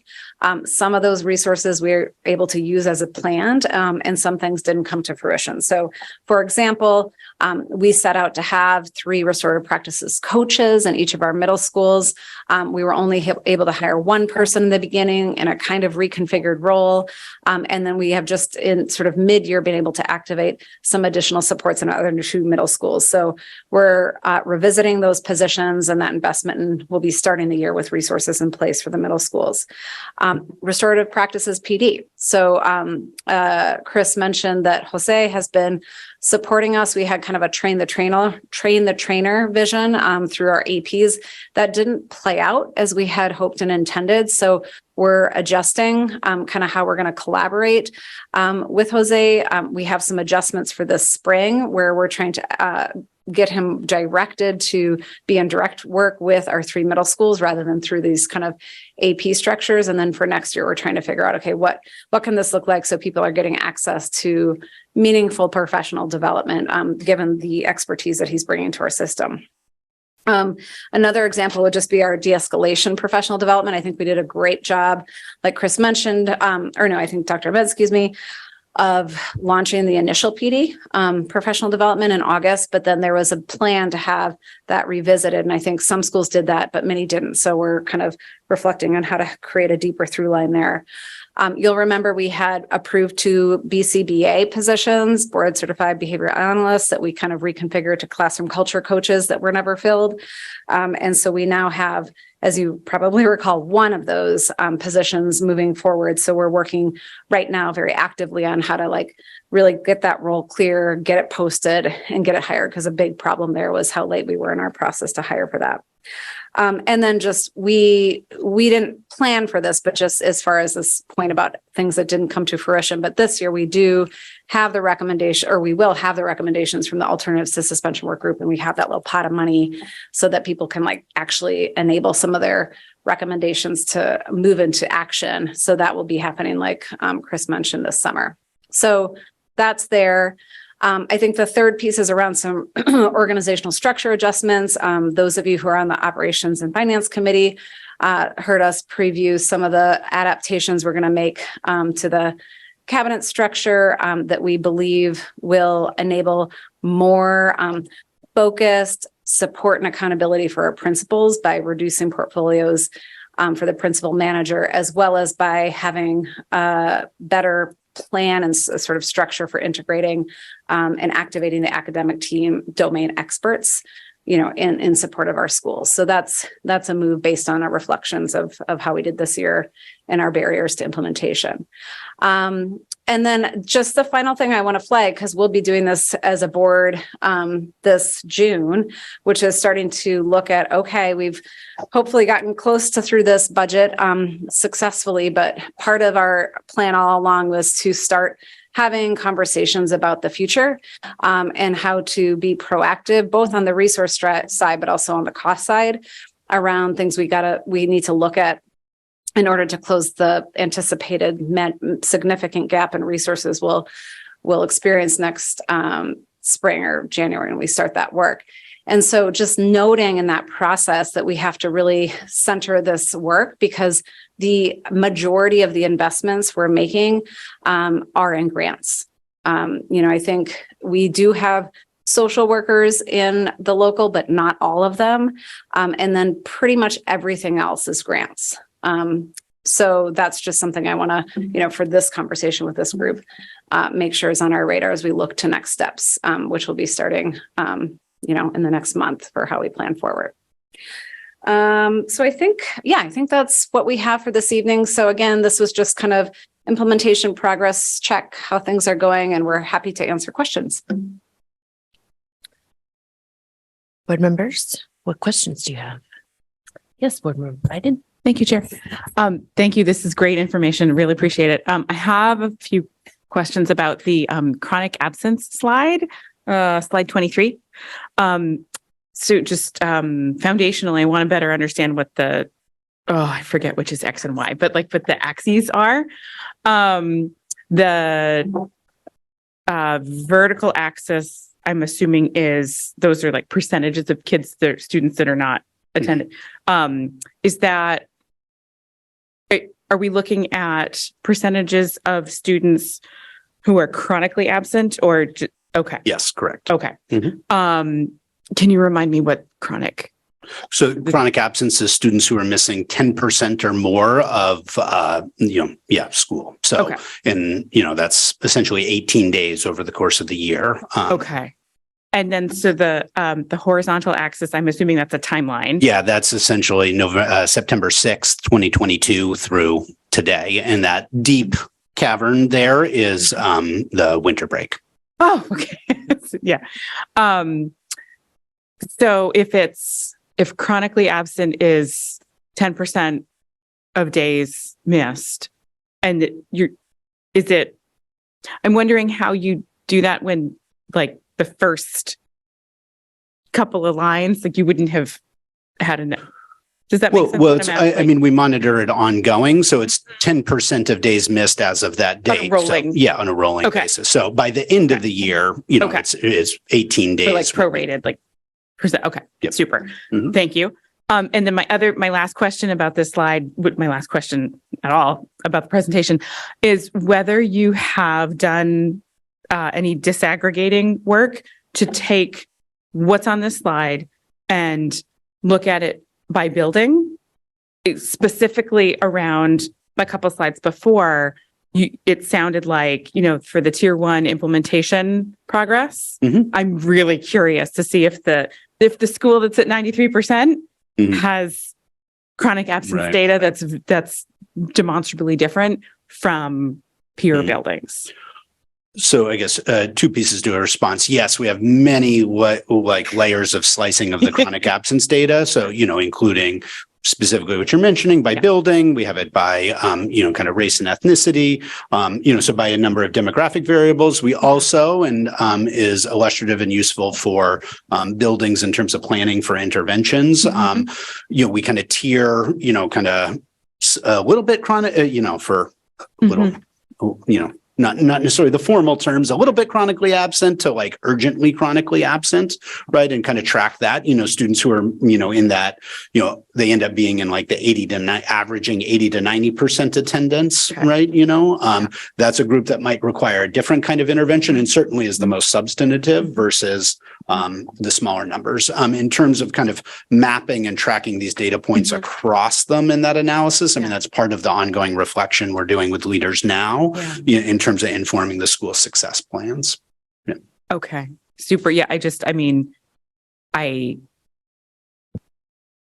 think it would be great to be able to tell that story of like, see what we're doing and it's working, because I would assume that the schools with the higher PBIS progress score are also the more successful chronic absence schools. And I hope that's true. Thank you so much again. Super presentation. Thank you, Chair. Can I just mention one other thing that we didn't speak to the TNTP data, which is our staff survey data, but there's a domain called learning environment. And so just in terms of your question pertaining to how we're triangulating data, we're looking at that as well. So that was one of the things we talked about is how do staff perceive our work in that domain relative to how are they scoring on the TFI. So again, we're still processing that data. We didn't feel like that was kind of ready to share with you all in the community, but I just want to acknowledge that we're thinking about that from multiple dimensions. Hold on. Vice Chair Bondo, you had your hand up before. Is your question gone? No. I'm sorry. I still have questions. Go ahead. You're up next. You were the next hand. Okay. Oh, thank you. All right. Thank you for the presentation. I have a couple of questions, and I think it was Dr. Ahmed's presentation on the common practices. So I wonder those strategies is for the specific students or is all students across the schools buildings? Yeah, these strategies are tier 1. And some of them actually we use it for adults as well. So for adults as well. Okay. Circles we use in our PD, we use in our admin or leaders meetings, and also in advisories, crews, and morning meetings as well. So it is like community building circles. Okay. So that one comes with my sub question. So can you just explain a little bit these different kind of challenges with that cycle from the staff and also for the student reactions? Yes, as Ms. Nelly mentioned about the challenges in the, most of the challenges she mentioned at the end actually apply.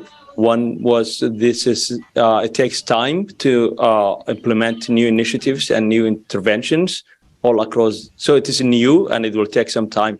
That's the main thing that we see. Also, the need for support and accountability is also another thing that we see when it comes to implementation, whether it is in the administration level as well as in the classroom level. Yes. So when you mentioned, I don't want to talk about the challenge. Then Melia just mentioned her reflection about the triaging. I want to get a little more deeper on the challenge. When you have those cycles around the common practices, what did you see the exchange between the student reaction and the teachers? Because on your de-escalation strategies, I saw some of the training with less experienced team who are meeting twice a month and another team who are meeting once a month. So I just want to see how we come out to get a pool because of the challenge and reaction from the common practice, or is it different areas? My point. Yeah, you go ahead. You can answer. Well, so I'm sorry, Mick. So can you say again, I'm sorry. Mickey, can you repeat the question? Oh, yes, please. Yes. So I heard what Dr. Ahmed just mentioned about the challenges. So what I was asking for, because I heard your reflection. Mm-hmm. It was some of the challenges about the time it will take and also the triaging. But I mean, you have the interaction between, on the common practices. So I just want to know, what kind of challenge did you see face-to-face or reporting by the staff by having some, challenging and student reactions? Okay, let me try to answer, and then, definitely feel free to add on to that. So I think again, this is specific to the common practice of community building circles. So one thing, and this is good because this connects to the point I wanted to add, which is building off Dr. Ahmed's point. We acknowledge we did not do consistent, explicit professional development around how to run a community building circle. So we modeled that. With our leaders this summer. And then we had a sort of explicit conversation at a meta level around how we would expect that to play out in staff circles. But one of the things we've reflected on when I mentioned how we didn't, that train the trainer model that we were going to do through our AP meetings didn't play out as planned. We realized that kind of teachers have said, we need a little training and support. Not everybody's comfortable. Not everybody fully gets the why of a circle. So I think that's one thing, is the professional development to be very explicit around why you would do that, the sort of roots of where it comes from and how you would facilitate that. I think we've heard first of all, many teachers are doing this beautifully, but I'm talking at that kind of consistency level. We've also heard some people talk about there's some fear and trepidation when you're sitting in a circle. What does it look like to kind of build the comfort in your community? What might happen in a circle conversation? So that's something we need to be really talking openly and honestly about with each other, and starting with easy things, like some simple kind of community building things that don't necessarily get super deep right away. So I think that comfort is another piece. I do think also the schools that I think are using circles more consistently at the staff level are seeing more implementation at the classroom level. But like we mentioned, I think we started strong with that, but that hasn't sort of stayed a ritual in our schools, but it has in some, so that's been inconsistent. So I think we have to do our own work as adults to get comfortable with this practice with each other. And that's still a big work in progress. So those are some reflections I think might hit at part of your question, Mickey. Yeah. Exactly. Yes. Thank you. That's what I was looking for, because that's a different reaction from teachers. Some of them, they have more professional development needed. They do the one, so it's just about a personal reaction to it. So thank you so much. You may not have it right away, but I just want to have on the chronic absence. Do we have any data for our latent population? Because I know it was a little higher a couple of years ago. So did we improve? We still don't. have some other numbers. Oh, sorry. Sorry. Sometimes No, go ahead. with the online thing. We do have that data. We are looking at it, so we could follow up with you and the board in our board update. Okay. Yeah, and that's part of, Aaron was just saying that when we do that summative review of our data before the launch of the new year, we'll definitely be looking at that as well. Okay, perfect. Thank you so much. Thank you, Chair. I'm done. Thank you, Vice Chair Bondo. Board Member Figdor. Thank you so, excuse me. Thank you so much. I had a few questions. Very much appreciate this board focus. One on the on circles, and specifically at the high school level, the high variability of implementation. I'm wondering, it sounds like some schools haven't started at all. Is that correct? Or I would say no. I think every school has started, but not every teacher has started within each school. And then, as you were saying that you're working on the school plans for next year, and will this component be fundamental to the school plans? Because, I see safe and equitable schools as our, as core work that we're prioritizing, and so to see some schools not implementing, I understand the hurdles that you've been discussing. But certainly want to see, something like community circles just seems so fundamental. And so I guess my question is just, how do we get to the place where there is consistency across schools, across classrooms? Because this does seem, like a very basic, right? Like we're talking about the first step in, as I understand it, and you all are educating me, but it seems like the first step in implementing restorative practices. Well, one, yes, would fully concur that, we see as kind of two of the fundamental elements, to having a restorative approach is, relationships and circles as a way to generate those. So there's nothing to repair if there is no relationship. The other, as Malia named, is around the actual instruction and pedagogy, right? If we're just kind of continually harming students through our instruction, right? That's just, eating away at progress we may be making. So, the short answer is yes. We anticipate, rolling, because this, even at the strategy level, this is multi-year work, and we have just begun kind of consistent focus and implementation on it. So we will expect this to be, carried over into, into priorities for next year to build out, and some of our changes around, that have been referenced around support and accountability to ensure are designed in part to ensure that, leaders have the support to engage in this work, right? And that we have resources present to be able to support the development of staff.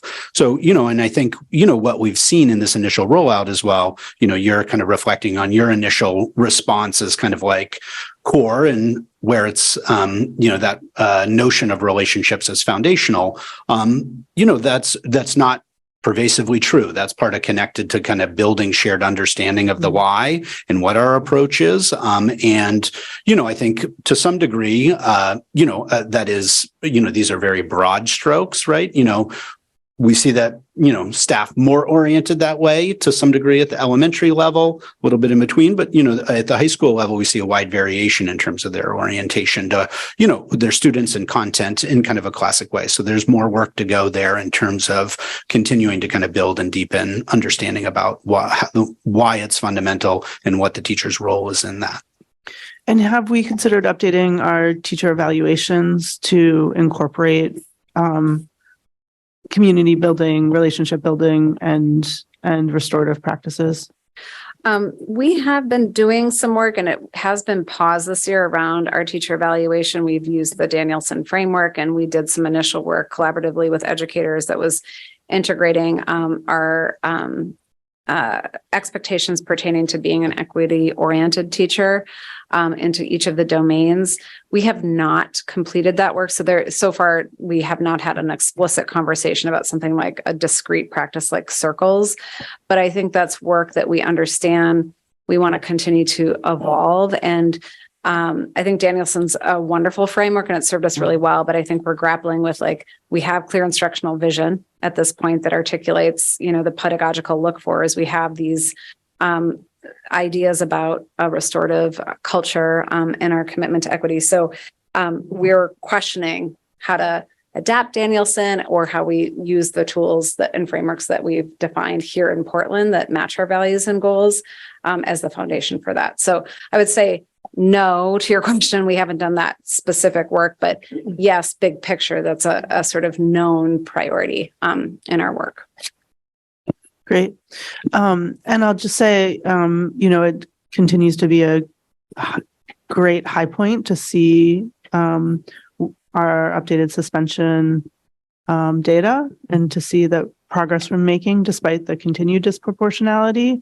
So I just want to acknowledge that. And I know that's the result of a lot of work, and I greatly, that's tremendous progress that we're making. We have a long ways to go, but I feel like in that regard, we're really, we're doing hard work and it's paying off. So just appreciating that. My last question was regarding the CRTFI. And I wanted to also acknowledge that we have 4 schools that are over the 70 over the 70% TFI score, which is an awesome start, right?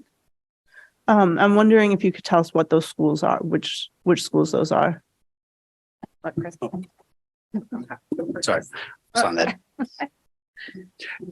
They were Talbot Community School, Ocean Ave, and Rowe Elementary School, and Casco Bay High School.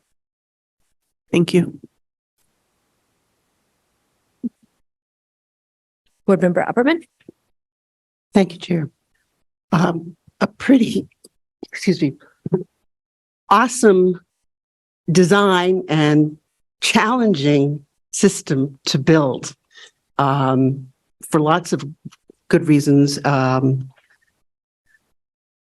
I guess because of the diversity of buildings and that having a systemic vision, I need some clarity on what is systemic and what is building by building picture, because what I'm getting a sense is that each building has its picture of what this restorative practice should look like.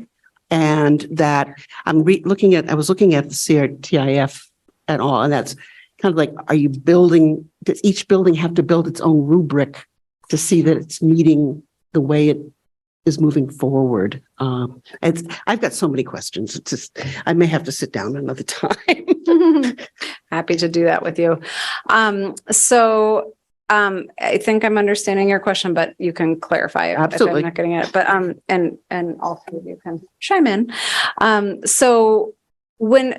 this actually goes back to the launch of the Portland Promise. We had very deliberate, explicit conversations as a leadership team about how do we want to be as a district? We have the Portland Promise, we have these shared goals. Where are we on this tight, loose continuum? Which I think this is a timely time to acknowledge that as you're about to have a superintendent transition. So the team came together and ultimately aligned that we kind of see ourselves in the middle optimally of that continuum of tight and loose, which I always joke about how Gail says that's the hardest place to be as a central office team member, because we're not directing the work, but we're also not completely hands off. So we're constantly trying to navigate and manage how to support people in really different ways. But we have agreed as a leadership team to those strategies that we went through. So that's the systems-wide expectation that we're all going to do certain things collectively. And that's when we're looking at that student experience. So the community building circles, and Dr. Ahmed kind of references, if you're learning to do that in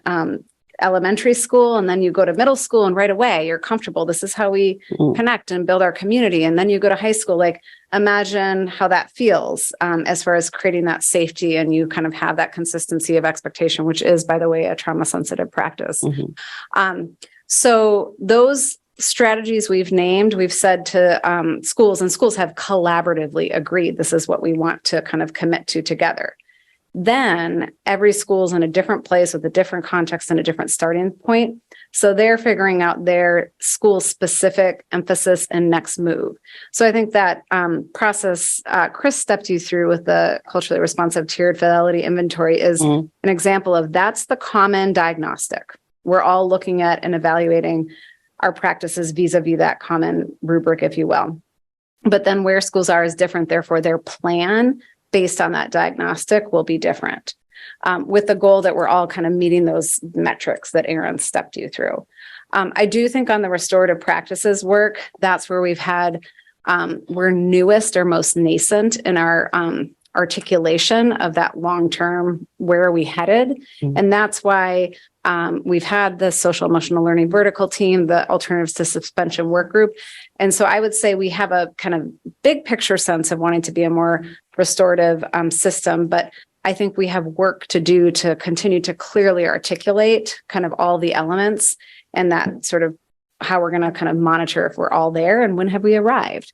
And so I would say, and y'all can disagree or add to that, but I'd say that we're still co-constructing the more concrete sense of that so that we kind of can all look together if we're there. So right now we're at that foundation building stage. And so we can all evaluate, do we have circles or not, as one component of the relationship foundation. So I have a couple more questions. Developing this in a small group or within a school and then having the professional development, the common goal, which is impossible in any school building to have everyone completely online on everything at all. It just doesn't happen, because people have their own twist on it and whether they buy in. So I guess my question is, it's a lot of time. It is very important work. And we also are doing a lot of academic coaching at the same time. This is a lot on the plate of everybody at all levels. And my concern is that what is going to give at different points.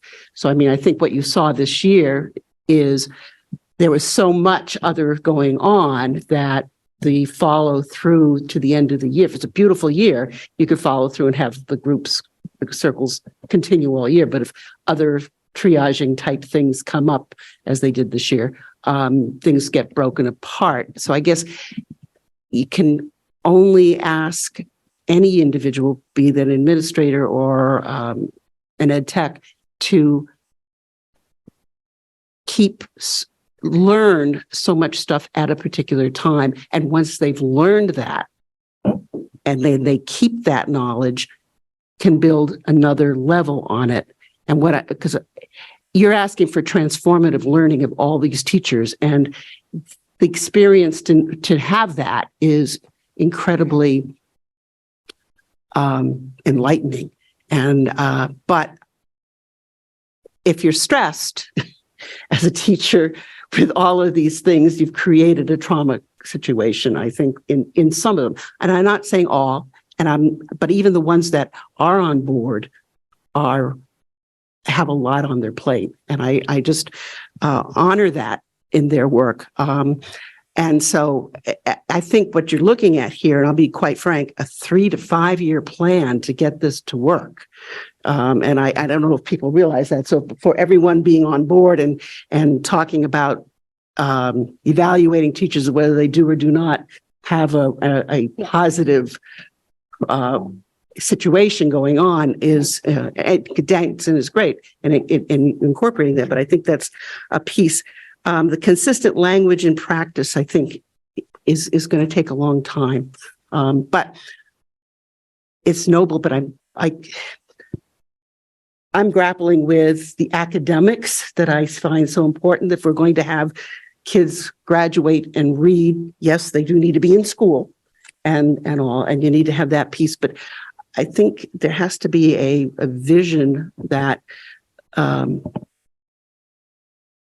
that is is not asking 150% even of the kids. That's what I'm feeling, 125 to 150% here, as opposed to 90% of new things, new coaching in math, new coaching in reading, new coaching in SEL.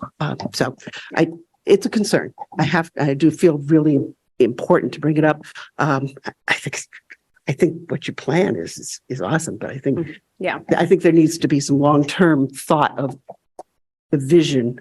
The Portland Promise it has pieces, but they all pieces. Yeah. I'm done. I think, I don't know if yes, I understand. I think I'm following it.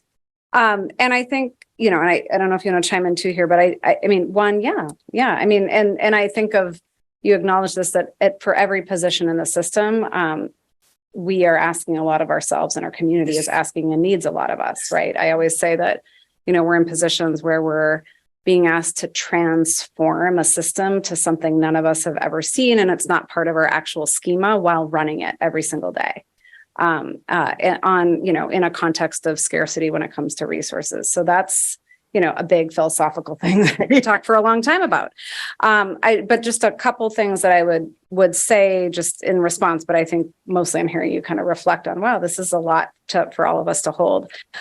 We absolutely are thinking in terms of a longer term trajectory. So we will be updating the kind of refining the strategies and the metrics with the sort of onboarding of the new superintendent. We've got a partner who's worked with us in the past. And so we'll be looking at what's the next kind of 5-year focus on our implementation, which we hope very much will build from where we are rather than changing course. But I think that will start to kind of level set a little bit more. Okay, here's where we're trying to be in 5 years for this next stage of our work.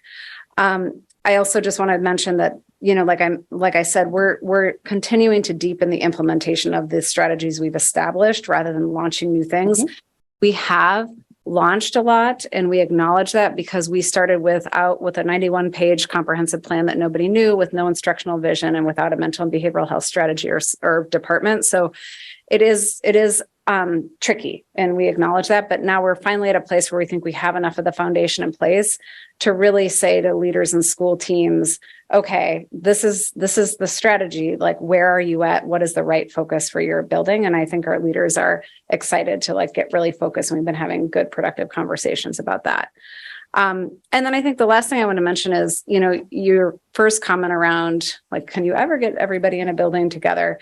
I think that's tricky. And you've heard us, at least folks who've been around here for a minute, talk about the concept of collective efficacy. So this is John Hattie's research, and he has all these meta-analyses. Mm-hmm. And the most significant indicator of high student achievement and outcomes in schools are schools that have high collective efficacy. This is above all the other things people talk about, challenges with getting to school or resources or all the things.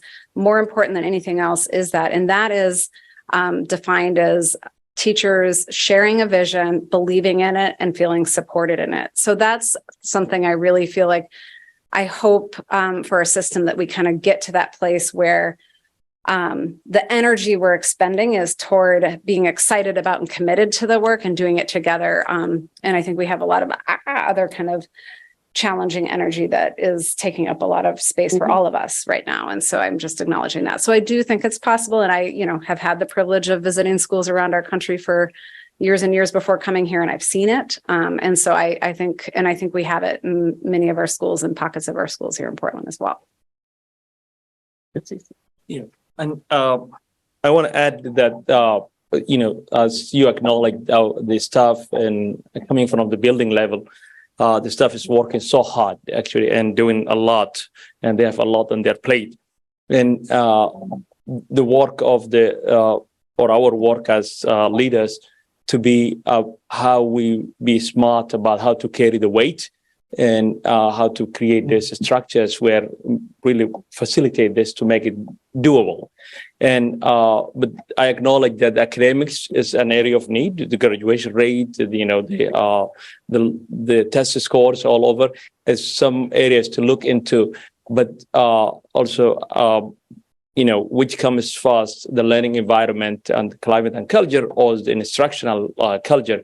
And researchers actually diverge. Some say that the learning environment is essential so that the learning can take place, and others say like good instruction will help learning environment. So it's how to do it all. And that's what as leaders we need really to be doing, making how to carry the load much more easier for the staff and for everyone. So, and that's our task, all of us.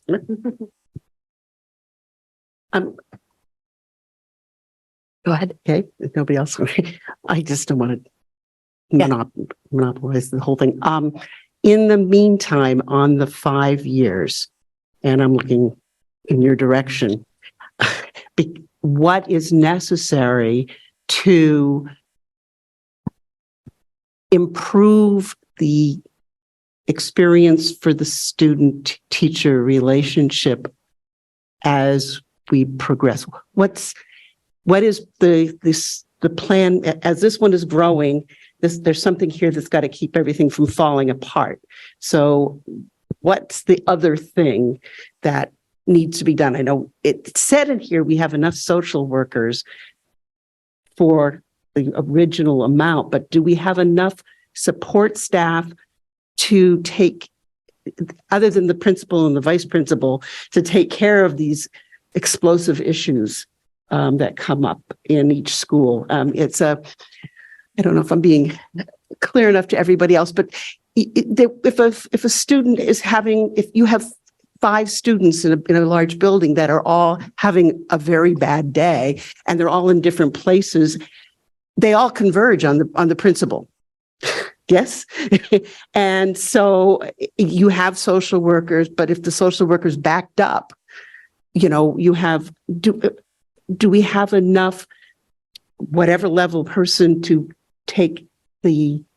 carry that load as the circles and the true restorative, because I agree, relationships are critical, but until those are really, everyone's bought in and it's really working, what do you have?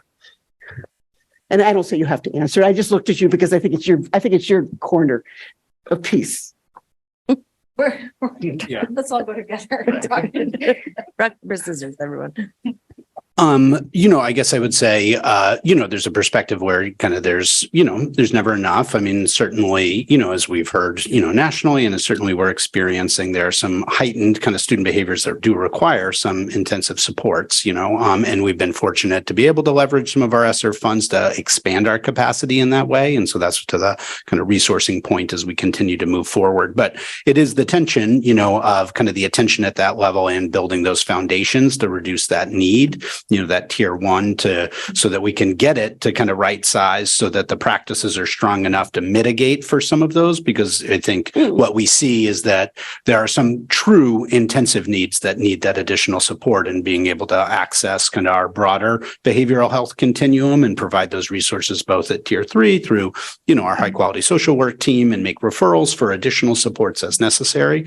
But I think, what we're trying to navigate, and I think is part of the strategy, is ensuring that the practices at tier 1 and tier 2 are being supportive enough, implemented consistently enough over time, that really helps us to get focused on those high, specific needs of, kind of a couple of key students, or, whatever that may look like in a given school community. So, I think it's it's just managing those tensions of trying to build that capacity over time. And I think to that 5-year notion, part of what we've reflected on and ongoing, both, in all dimensions, is thinking about kind of the cycle of learning and launching new work, supported practice, and data-based reflection is kind of the 3 cornerstones to that. So as you've heard us talk about, we've launched a lot of new work, and we're really focused on that supported practice piece so that we can continue to grow that capacity over time. And we're trying to utilize some of these additional resources to mitigate for some of those. But as you know, it's an ongoing challenge.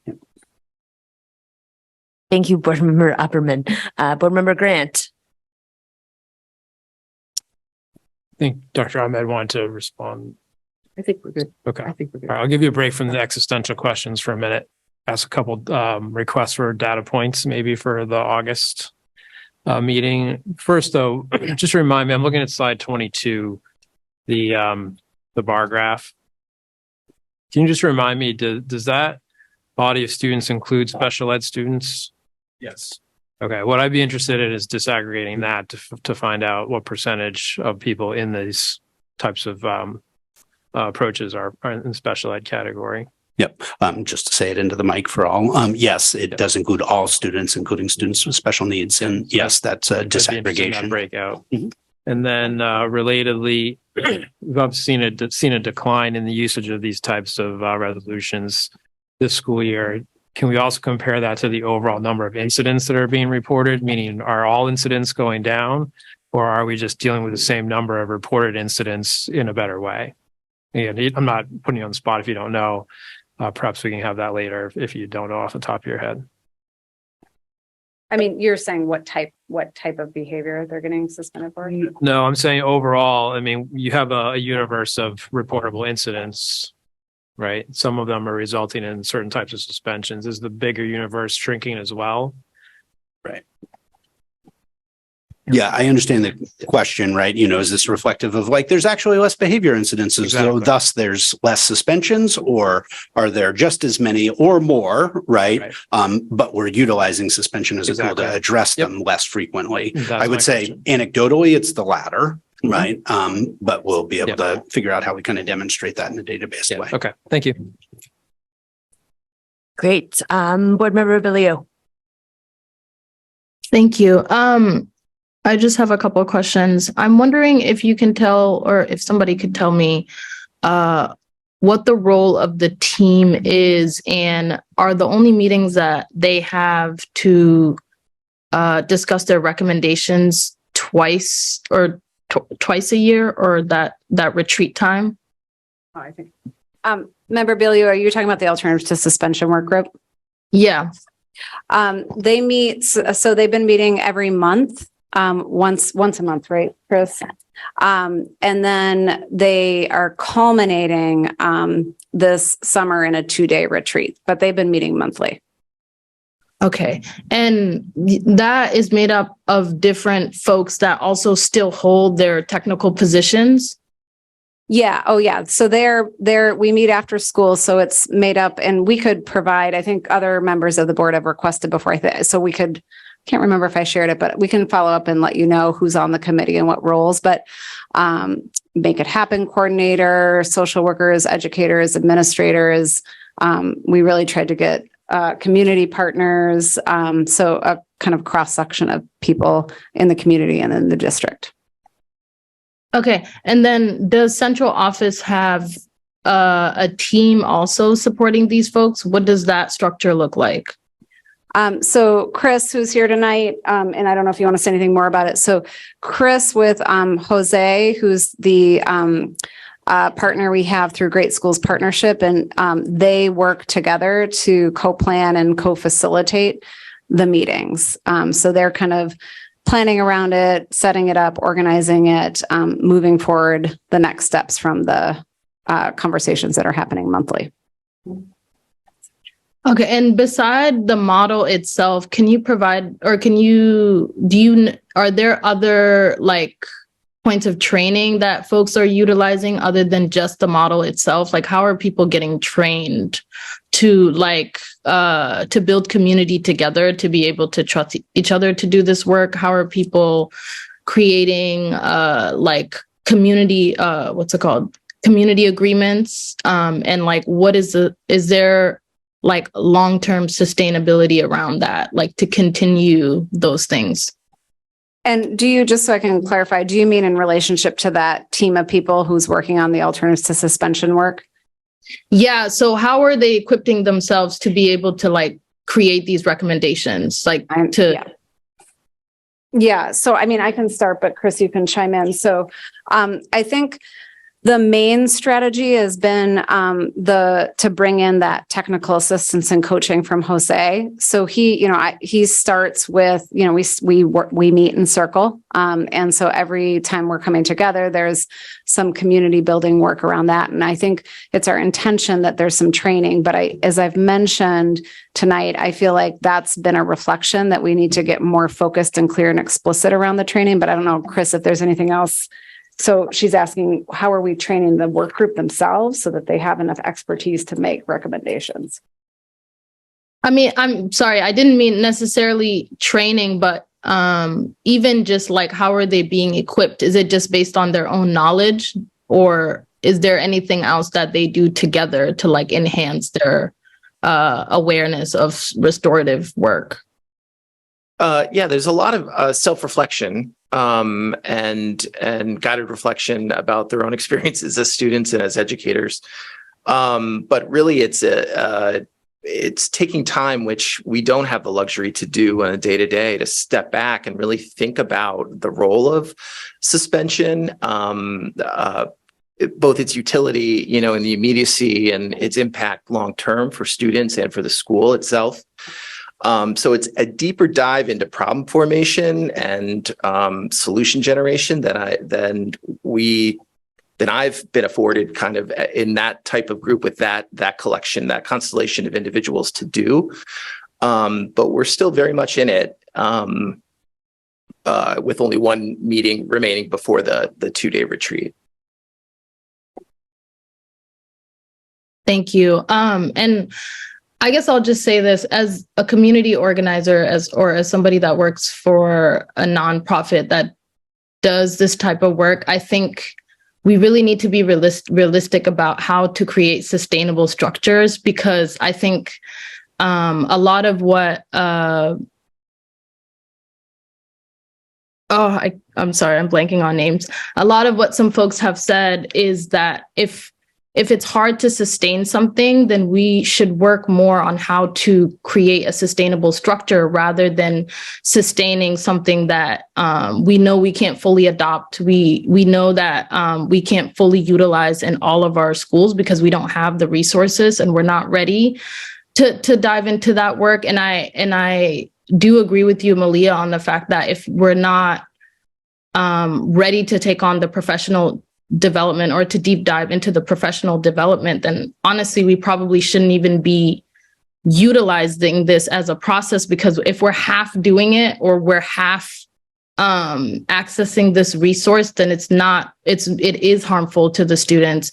And I think there really needs to be and this is me just advocating for, there really needs to be a team of folks at central office that are continuously going to national trainings, that are understanding racism in a deeper level than just like self-reflection. Like, I think it needs to go beyond, it needs to be systematic. It needs to be understanding how even the school system and the board also perpetrates these issues. I think it needs to be deeper than just what you personally understand about racism, and then using that as a way to resolve conflict. So I really think as an investment, if we're going to do this work as an investment, it shouldn't be rushed. It shouldn't be kind of like processed in a way where we're utilizing people that actually already have roles that they have to focus on and have to be responsible for as well. If we're going to prioritize it, we shouldn't rely on people that literally have other roles to also pay attention to, because again, this work is important and this work is some kids' lives. And so I think we need to, and I think somebody said before that this is hard work and that we can't do it, or that it's something that we don't have the resource. I think we do have the resources. It's about the implementation and the ways in which we're processing it. We can take 5 years to create a system, right? And ensure that it works. We can take 6 years. It doesn't have to be tomorrow, let's get this thing going. And let's get something active so that, we can have a restorative practice. I think we need to be intentional about, are we ready and do we have the structure to do these things? And if we're not, pause and take the time that is needed to do those things. So I appreciate the presentation, but I deeply think that there needs to be more work to this, and maybe pausing the current work so that we can have a system that supports the people that are doing the work, and also is constantly getting professional development and is constantly understanding the larger structures that are impacting these conversations. Can I just thank you, Member Billion. I just a few, I mean, everything that you're saying resonates, and I just appreciate you lifting up all those perspectives. And I think it just made me want to sort of highlight a couple things related to some of your comments. So I do think the idea that if we're not going to do this deeply, it's not worth doing and actually could cause more harm. I think that's important to acknowledge that. And this is where I started with, if people think we're rushing to restorative practices and we don't have those deeper foundations of awareness and relationships and those components, then it won't work. And then people will feel like, see, it doesn't work. And that is happening a little bit. So your insight and intuition there is exactly some of what's happened. So to your point about pausing and slowing down, that's part of what we're trying to do is come back to where we're starting with, like, kind of that year zero. I've heard Chris say that kind of readiness building. So appreciate you naming that. I also just wanted to acknowledge, we didn't say this, but to the point about the professional development, we've had that equity literacy professional development for years, but we did do like more of a school-based differentiated approach this year. And so we have questioned if that's working well. We had a very clear assertion as a system that the PD is not optional. And then we kind of moved into this differentiated place. But I think that's something that, Barrett was just talking about the other day, that I think we're not sure we're ready for that level of kind of hands off and everyone's kind of where they'll go. So I just want to acknowledge that because it's partially related to what you were surfacing. And then I think the final point is, in those next steps, when I mentioned the resources, we have like one more year of some money that's attached to this. But again, to Member Billio's point, this is long, deep work. And so I remain concerned about our strategy for making sure we can sustain the resources to do the work authentically. Thank you, Malia. I appreciate those remarks and just making me know or understand what y'all are doing. And I think any investment we can utilize is good.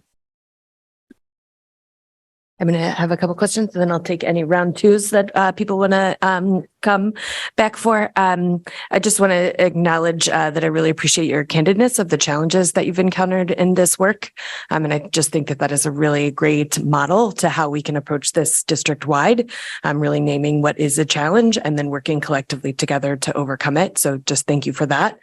And just from my personal experience, I was lucky enough to have a preschool with my son that used restorative practices and circles. And when he entered PPS, he found the edges of where restorative practices were working and not in the school very quickly.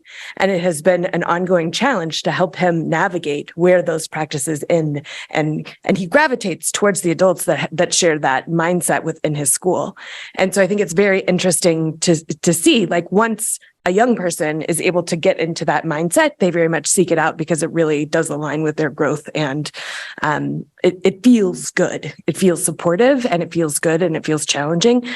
So I just wanted to acknowledge that, because I think that maybe that isn't something that we've talked about. Like, if a student moves from a school that is widely implementing it to another school, like, what does that do? How does that impact the student in the school? So that's something I'm curious about. I also just like more disaggregated data, which I know we haven't had a data person or a team for a while, but just wanted to come back. I know when we did some special group work last spring with Latinx students and their families, and we saw really high chronic absenteeism there. I'm just curious. I'm assuming that has not gone down, or we probably would have heard that, but I'm just curious about specific groups and what that looks like. And then just curious, I know when Gavin was here, we were really starting to implement Swiss in a different way, and I'm just curious, like, what does that implementation look?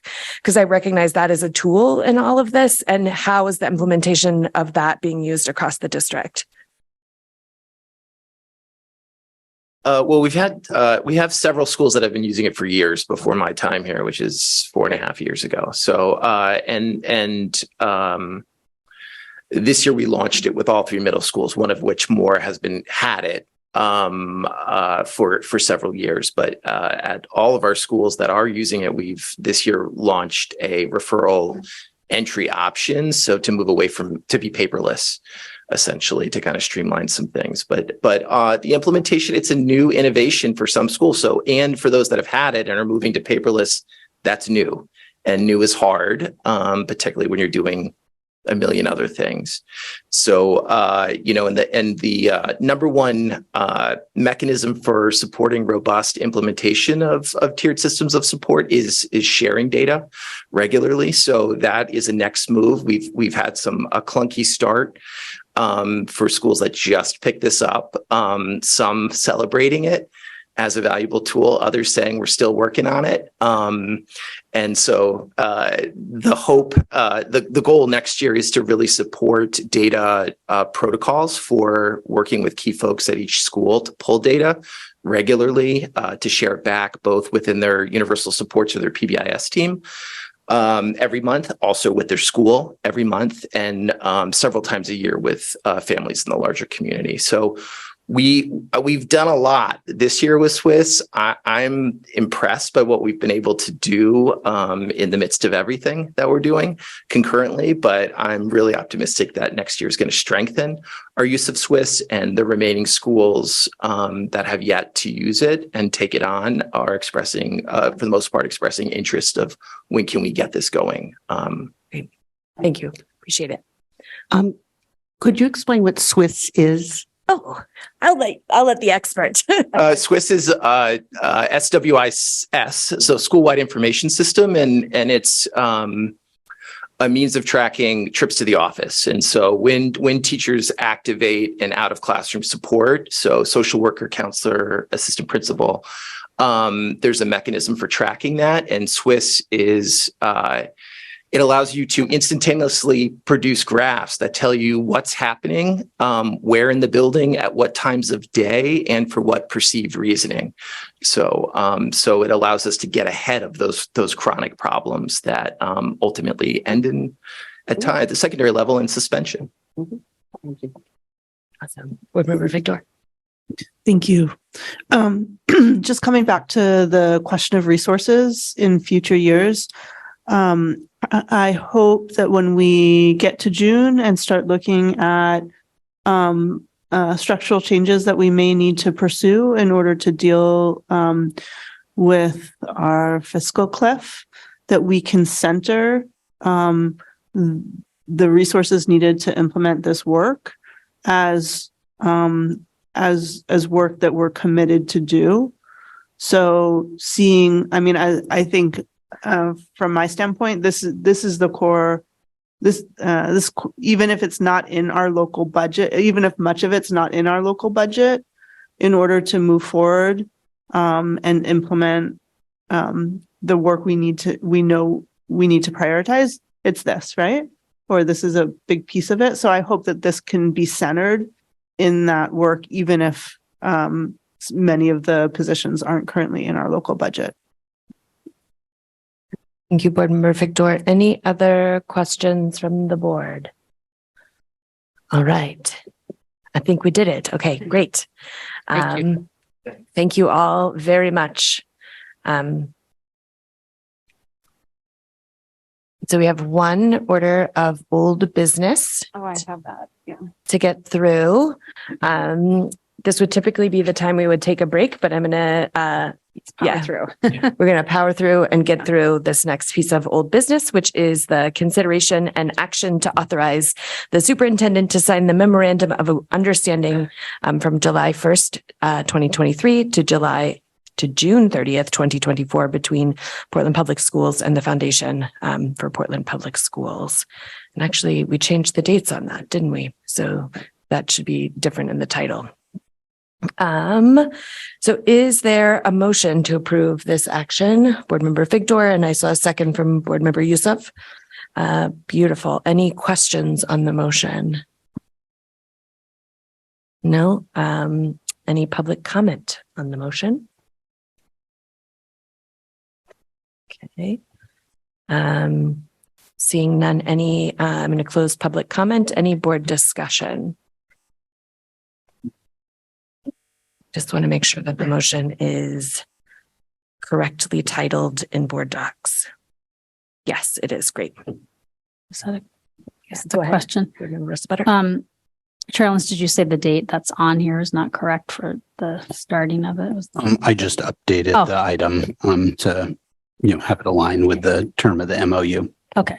Thank you. I update, then I'll probably see. Superintendent, it was just in the section 8 or section 10 old business on the agenda. The wrong dates were there, but then the actual memorandum, the correct dates are there. We're moving from a 1-year model to a 3-year model.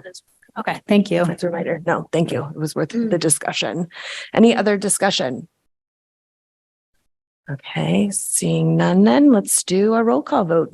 Okay, great. Member Billiou, Yes. Vice Chair Bondo, Yes.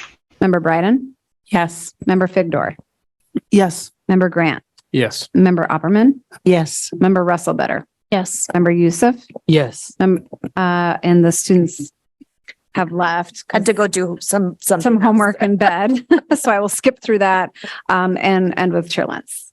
Since I sit on the development committee, I'm going to abstain from this vote. Yeah, great. So the board, the motion passes with the students not voting and myself abstaining from the vote. So with that, I'm going to move us to adjournment. Is there a motion to adjourn the business meeting? Thank you, Board Member Bryden. Second, Board Member Grant. All those in favor? Beautiful. So we are adjourned at 8:29, May 16th. Thank you very much. Thanks, everybody.